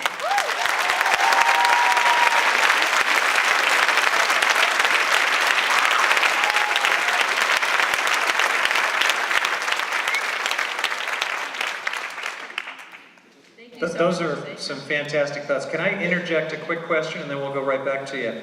So, do you feel like you know what to do if you have a peer who you think could be dangerous to themselves or to other people, with a gun or otherwise. And this kind of touches on all of the issues that you just raised, whether it's the mental illness or hatred or whatever may be motivating someone to do something violent and harmful either to themselves or others. Do you feel like you know what to do about that? I'm going to speak from personal experience. I do know what to do with that because I've had to do it a few times. I have gone to school psychologists, the school psychologists and other counselors and teachers saying, hey, I know this person is going through some stuff and they've been letting me know that there's some issues they're dealing with and that they want to do something totally ridiculous, and I need to let you know that, and I need you as the adult, as the authority to look into this and kind of help this person out. And the first time I did it, nothing was done. Nothing was done. They said, yes, we'll go and do all this stuff. We'll make sure they're okay. We'll bring them in to talk to them. Nothing happened at all. Second time I did it, something was done, but I still don't think it was enough. So that's an issue that needs to be fixed.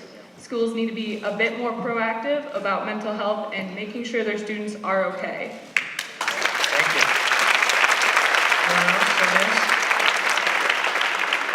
you. Anyone else on this subject? You're next if we don't have anything else on this subject. Yeah, go right I ahead. just wanted to jump back We to... have one more on this subject. Let's go over here. I just wanted to say that as elected representatives, Hallie and I have had to deal with this issue a number of times, unfortunately, and we have been able to successfully direct our students to resources that we have on campus. And I'm happy to say that Dominican has taken really swift and appropriate action when they feel that a student is a danger to other students or a danger to themselves. And I'm very proud to attend a campus and be part of a community that is willing to do that. But I think that it's a problem that that is not something that my colleagues on this panel have experience within their school systems, and it's something that I think needs to change with the campus communities. Good. All right, Isabel, yeah.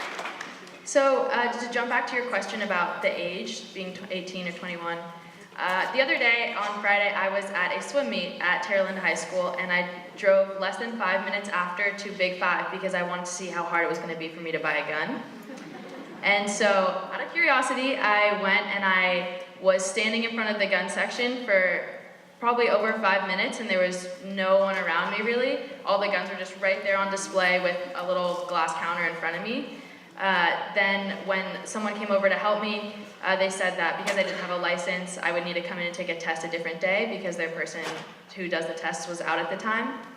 And that once I would take a test and I would have to do a written test, then I would choose which weapon I wanted, and then there would be a 10-day waiting period, and then after that I would be able to get the gun, and I would need to put either a credit card or a debit card for at least part of it so that it could go through the DOJ. And so the reason I'm telling everyone this and my experience with it is because I was curious, and we all talk a lot about this issue without necessarily knowing what's gonna happen and what it actually is in our local communities. So I just want to shed some light on what that was like, but the age was 18, which I am, so I could legally buy a gun. There's no question about my mental health or anything like that, or my relationships with anyone close to me, which could be big indicators of whether or not I should be able to have a gun.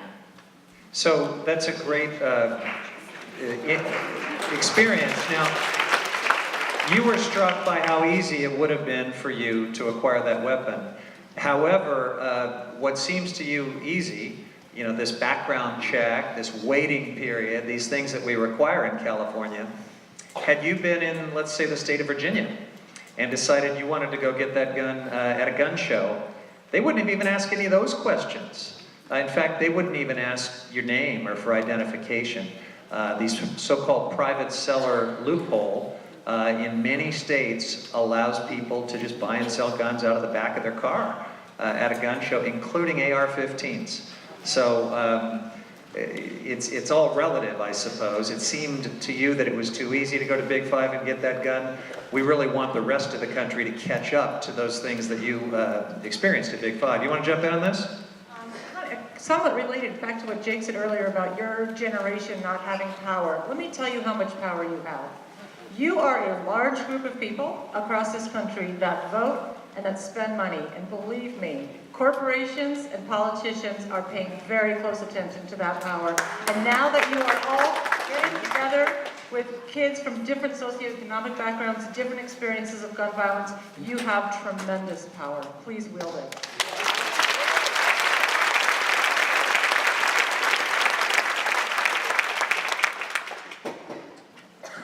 Yes, sir.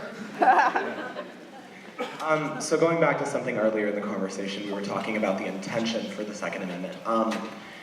Let me make something clear. The people who wrote this piece of legislation owned other people. We cannot use this as a catalyst for justice or liberty when the people who wrote it owned black people.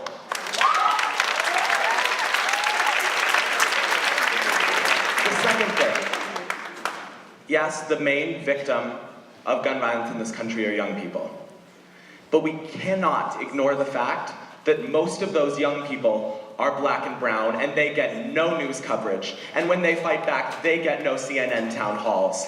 They are queer, they are black, they are brown, and we are not paying attention to them. They are dying in front of us, and we are ignoring them. We need to do better.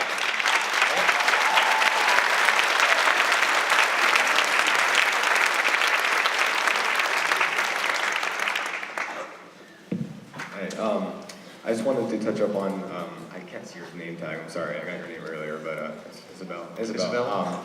About how you went, your experience in going and just seeing how it worked in your own town. And this idea of educating yourself about what's going on is I'd say is one of the most essential things to us youth, because we're still in school, we're still learning things, we're just getting all this data, and we're all powerful and so on, but we need to, we're still taking in information about all of this, and I think a big part of pushing our peers and getting a lot of our just fellow classmates to get motivated and to get moving on the streets and to send out letters and so on. They need to know of course they know what's going on, but they need to understand it as well. You have to take information from these different organizations that are giving all these wonderful facts, and to purely stay on, what are the facts, and not, we can get political about this, and it's very important that we do, but we need to make sure that we are educating ourselves and really just paying attention to the numbers and what is coming from this, because, we can have people that, that can talk about their own agendas, what they're going to be going, how people are going to be taking on these different issues. But if they're not relating it back to actual facts, to the real numbers, what the things that are actually happening in our country, then it's just false. It's we're basing our opinions and everything off of just rants and people not really know what they're talking about. I'd like to respond to that. In response to Parkland, the Brady campaign has put out a free curriculum to any school that wants to use it. It is bipartisan. It is facts about gun violence in this country, along with discussion guides. So please feel free to bring it to your school. It's on the bradycampaign.org website. Let's go over here. So just to jump back a little behind over there when you guys talked about what things we can do to take action or raise awareness about what to do if there is an active shooter on campus. Our school, College of Marin, is actually hosting a run, hide, fight shooting training by law enforcement on our campus on March 28th, which raises awareness and shows people what to do if there is an active shooter on campus. But I realize a lot of students may not be able to make that session, but for those parents in the audience or adults in the audience who will be able to, that would be a great session for you to take advantage of and maybe relay that to your parents. But second, echoing off of what some of these students have said about hate and normalizing, I think mental illness is definitely something to look at, but I think it definitely starts with normalizing stereotypes in this country and putting labels on people. Let me just give you a quick little example. My father served in the Air Force for 23 years and my brother is a law enforcement officer, but I'm a Muslim and our family is a Muslim and my community is Muslim, but we're constantly labeled as terrorists in this country. constantly.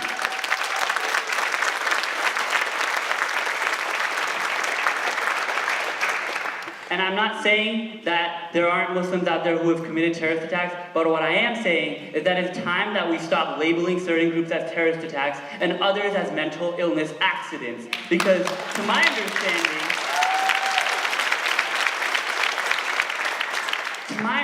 some of the most popular mass shootings in this country come from these statistics. 2012, Colorado, 12 people murdered by a white man at a movie theater. 2012, Sandy Hook, 27 children murdered at an elementary school by a white man. 2017, Las Vegas, 58 people murdered at a concert by a white man. 2017, Texas, 25 people murdered and an unborn child murdered by a white man. And most recently, Parkland, Florida, 15 teenagers and 2 adults murdered by a white teenager. So once again, I'm not saying that there is a certain type of person or that only white males are committing these crimes, but what I am saying is that it is time we stop labeling certain groups as terrorists and other groups as mental illness accidents. Every one of these is a terrorist.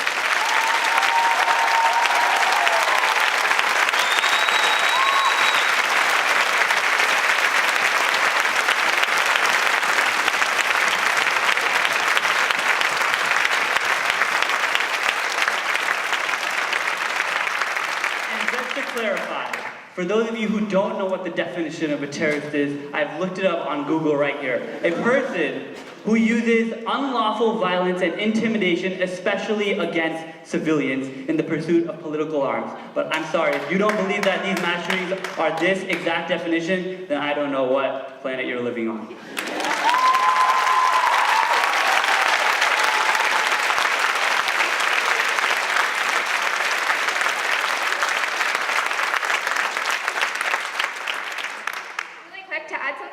The mental health point you brought up, the politicians who are now arguing that this is a mental health issue are the exact same politicians who cut mental health funding under the new Trump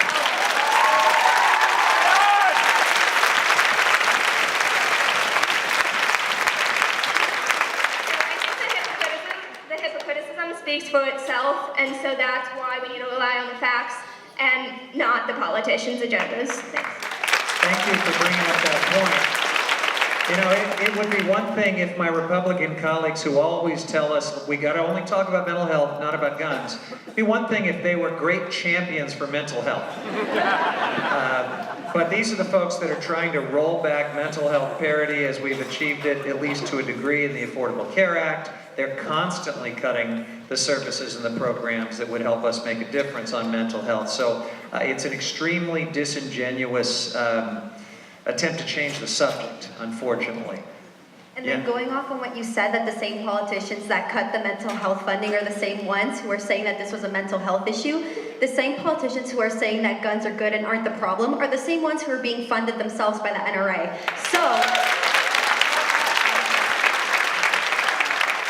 So I just wanted to go back on that to point the hypocrisy at the very root of its problem. Going off what Mary and Lily both said, when we talk about school safety and when we talk about mental health, the problem is not that students don't know what to do if someone is dangerous. The problem is that the schools, our counselors, they don't do anything. It takes me 2 weeks to get an appointment to see my school counselor to get my schedule changed. So how can I expect them to do something in time if there's a dangerous person on campus?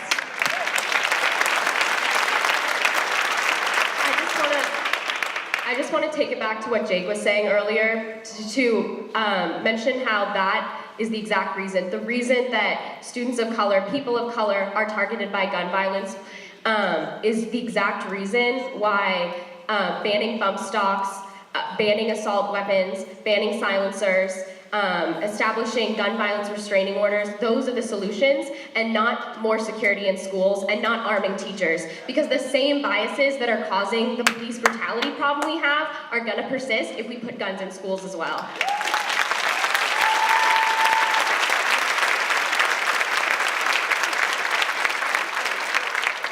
The fact is that more security does not make every student safer, and more security sure as hell does not make every student feel safer. And so while I know that we're focusing on mainly gun violence as it pertains to schools right now, I'd also like to mention that police brutality is another form of gun violence.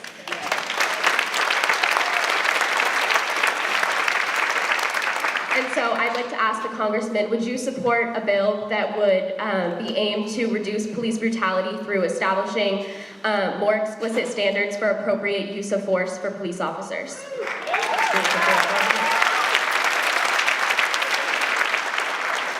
So we have laws on the books right now that could be used to address abuses of authority. What really makes the difference is whether we have a Department of Justice in this country that takes the issue seriously. And it looked like under the Obama administration, under Eric Holder as our Attorney General, we were seeing some accountability. We saw the Department of Justice step in and bring federal lawsuits against some of these police that we saw in these harrowing cell phone videos committing murder, right? Even when local jurisdictions had given them a pass and tried to paper over the violence and the abuse that we saw. So that's one of many ways in which elections matter, folks, and the folks who are in these positions of trust. Jeff Sessions is not going to get it done, I'm sorry to tell you. He wants to take us back the other direction, but what I have done is I've gone out, reached out to almost all the law enforcement officials in my district, the local police chief here in San Rafael, but also police officers, police chiefs up and down the coast, and sheriffs, to talk to them about this problem, because I think it is a problem and I think we have to acknowledge it. I'll just tell those of you here in the city of San Rafael that you should be really proud of your police chief who recognizes this issue of implicit bias and is actually doing a lot of training. Sending her officers to courses where they can try to understand these implicit biases, regardless of your ethnicity. These things are sometimes hardwired into all of us, not just police officers. So it's a complex issue. We got to tackle it. I've seen some good leaders doing it, but we need many, many more, especially at the federal level.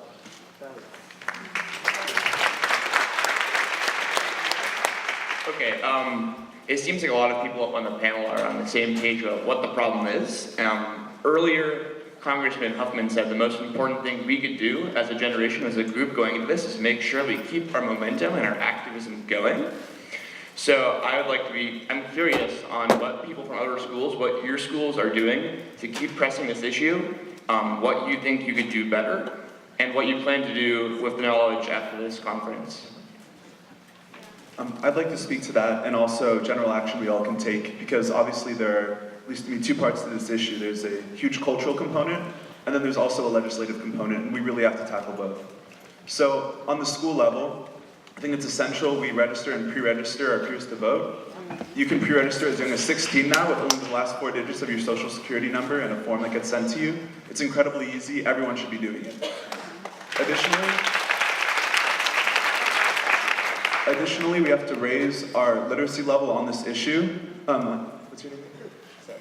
Evan. Like Evan was talking about, we have to be educated, we have to understand what we're talking about, we have to experience things like Isabel was discussing, where we have knowledge on this issue not only because we've read the facts, but because we've gone through the process and we see what it looks like so we can change it.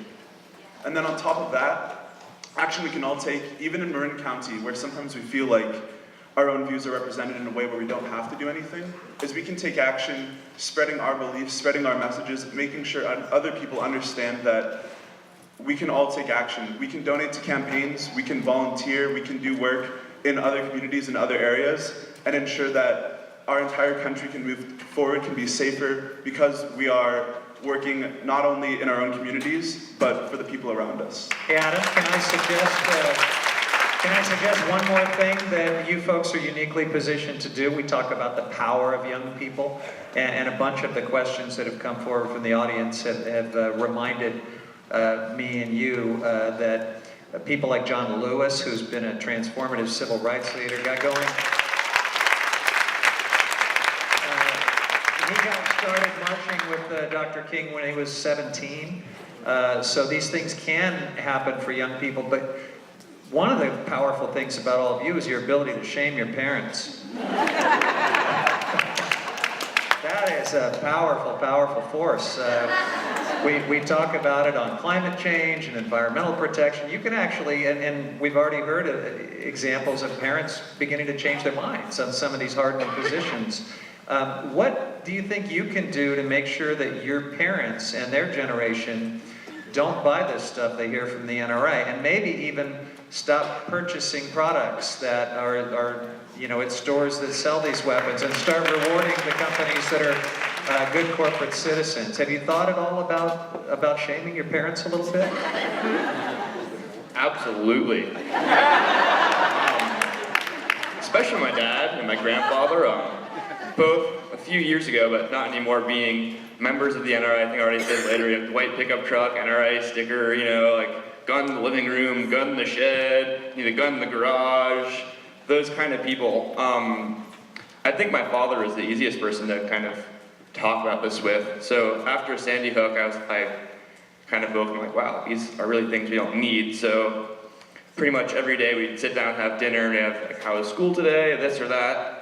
And every single day we talk about like guns and what we think policy should be, like how our state laws are, and about like the role that guns play in our family. Because as a family of ex-gun owners now, they played an important role in our family for a while, and it's a kind of constant just pushing, hey, do we need these? Is this something we need to do? Like, when's the last time we actually used any of these? Is this pointless?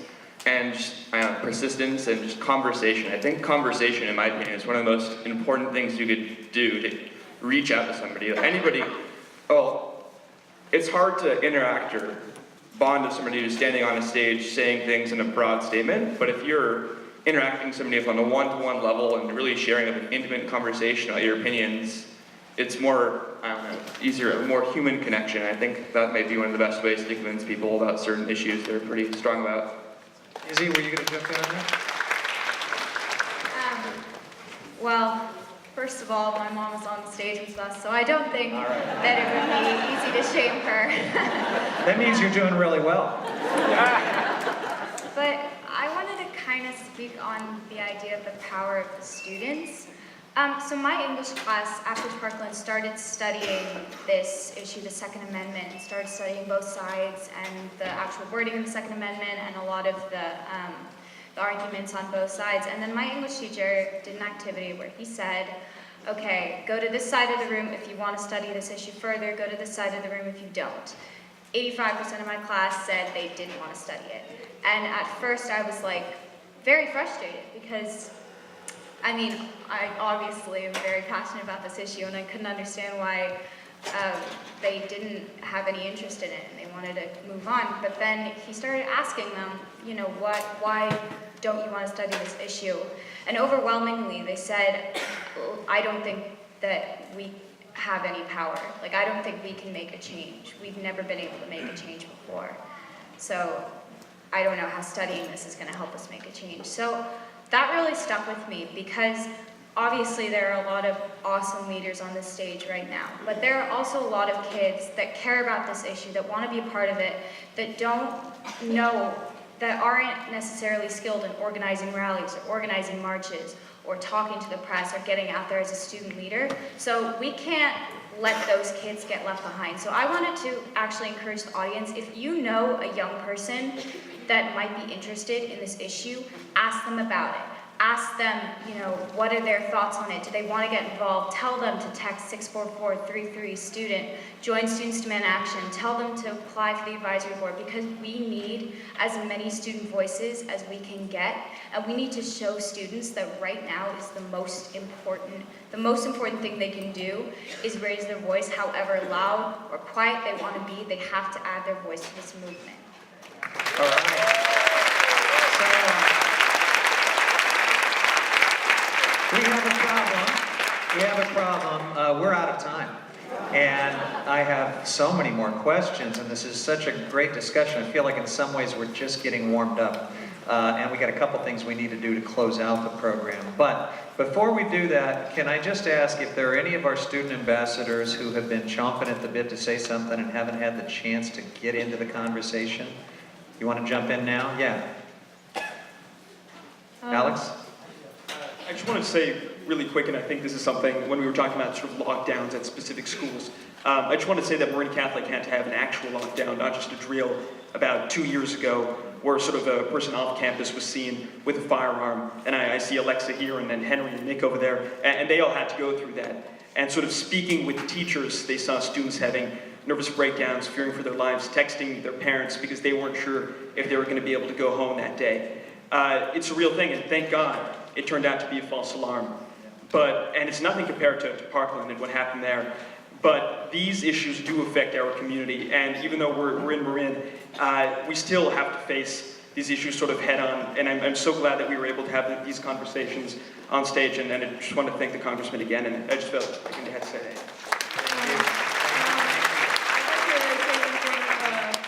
For CASA. So I'm very proud of the community that Casa Grande High School has. It's very respectful, even though there's differing views and kind of opposing sides, they always respect each other. And so, we had a great assembly at Casa Grande last week, about 600 of your classmates, and it was very respectful. So I have a few things to speak about that. I want to say that if we arm the teachers at Casa Grande, I know for a fact that this campus community would just fall apart because there's no more there's this added stress of this gun in a classroom, and then there's a constant fear at school, and all of a sudden this wonderful, strong community CASA has will just deteriorate. And I feel like that's the same for all schools, is that if there's an added stress of a gun on campus in every classroom, that school will just deteriorate as a community. And that is a very sad idea. And I'd also like to say that half the students at CASA, actually most of them, before any of this, like the day after Parkland, created a plan for every classroom they're in of where to hide and how to get out. And that is an unfortunate thing that is now a reality that these students have to do on their own. This is something that they feared on their own and decided to do. And I am one of those students who feared that and made a plan for every single class I'm in. I know where to go, how to hide, and how to get out. And that is very unfortunate and something that shouldn't be a student's reality or a teacher's. Teachers are also very much affected by this and are just as much at risk as we are as students.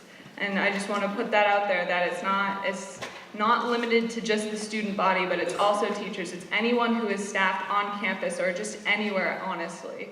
So. Thank you for sharing. Nina, you're gonna have the last word, and then I'm gonna put Elizabeth on the spot. She has a poem that she's gonna share with us, and we're gonna kind of wind down the program. Go ahead.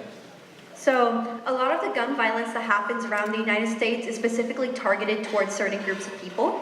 And because those certain groups of people are targeted with that violence and with that hatred, those groups of people have kind of found solace, I guess, in arming themselves in order to feel protected. So what I'm saying is, one of the ways to not remove guns, but one of the ways to stop this amount of violence that's going on from getting in the hands of the wrong people is protecting the marginalized communities that feel like they need to have those arms in order to feel safe. So. All right, Elizabeth, are you ready? What's that? Yeah, come on up. Come on up. All right.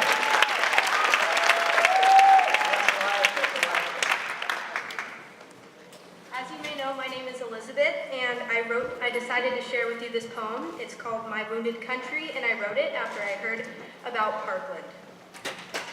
I was born inside a country, covering up scars, saying it's fine. Before I even knew what was going on, the end was 1999. It was a rarity, that school, Columbine.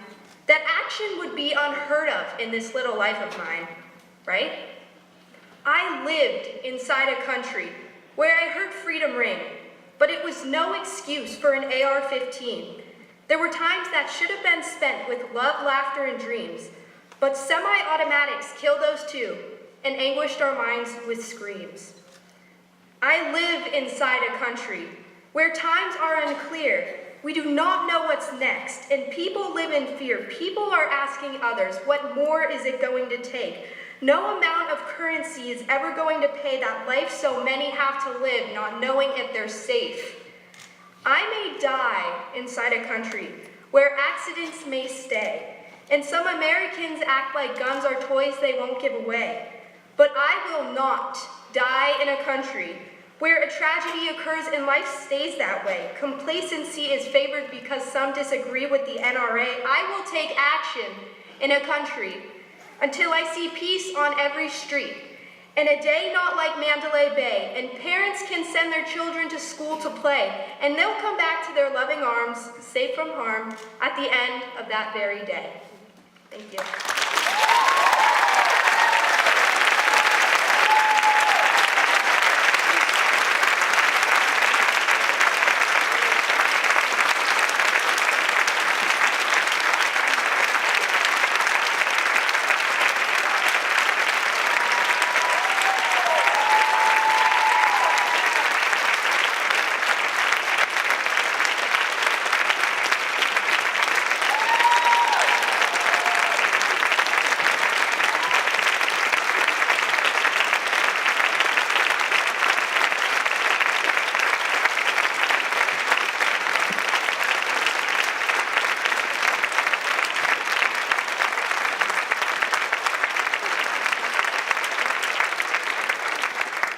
Well, to our students and to our advocates here, I think they like you.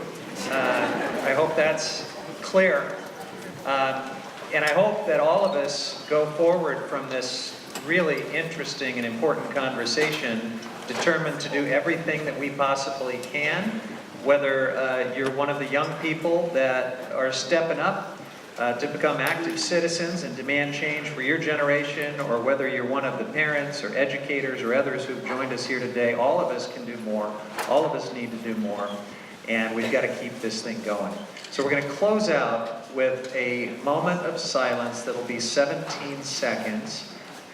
We do that in solidarity with the students and educators who lost their lives in Parkland, Florida, but of course we'll be thinking about the thousands and thousands of victims of gun violence every year in this country, and perhaps thinking during that moment of silence about what each of us individually can do to try to make a difference as we go forward. So please join me in a moment of silence.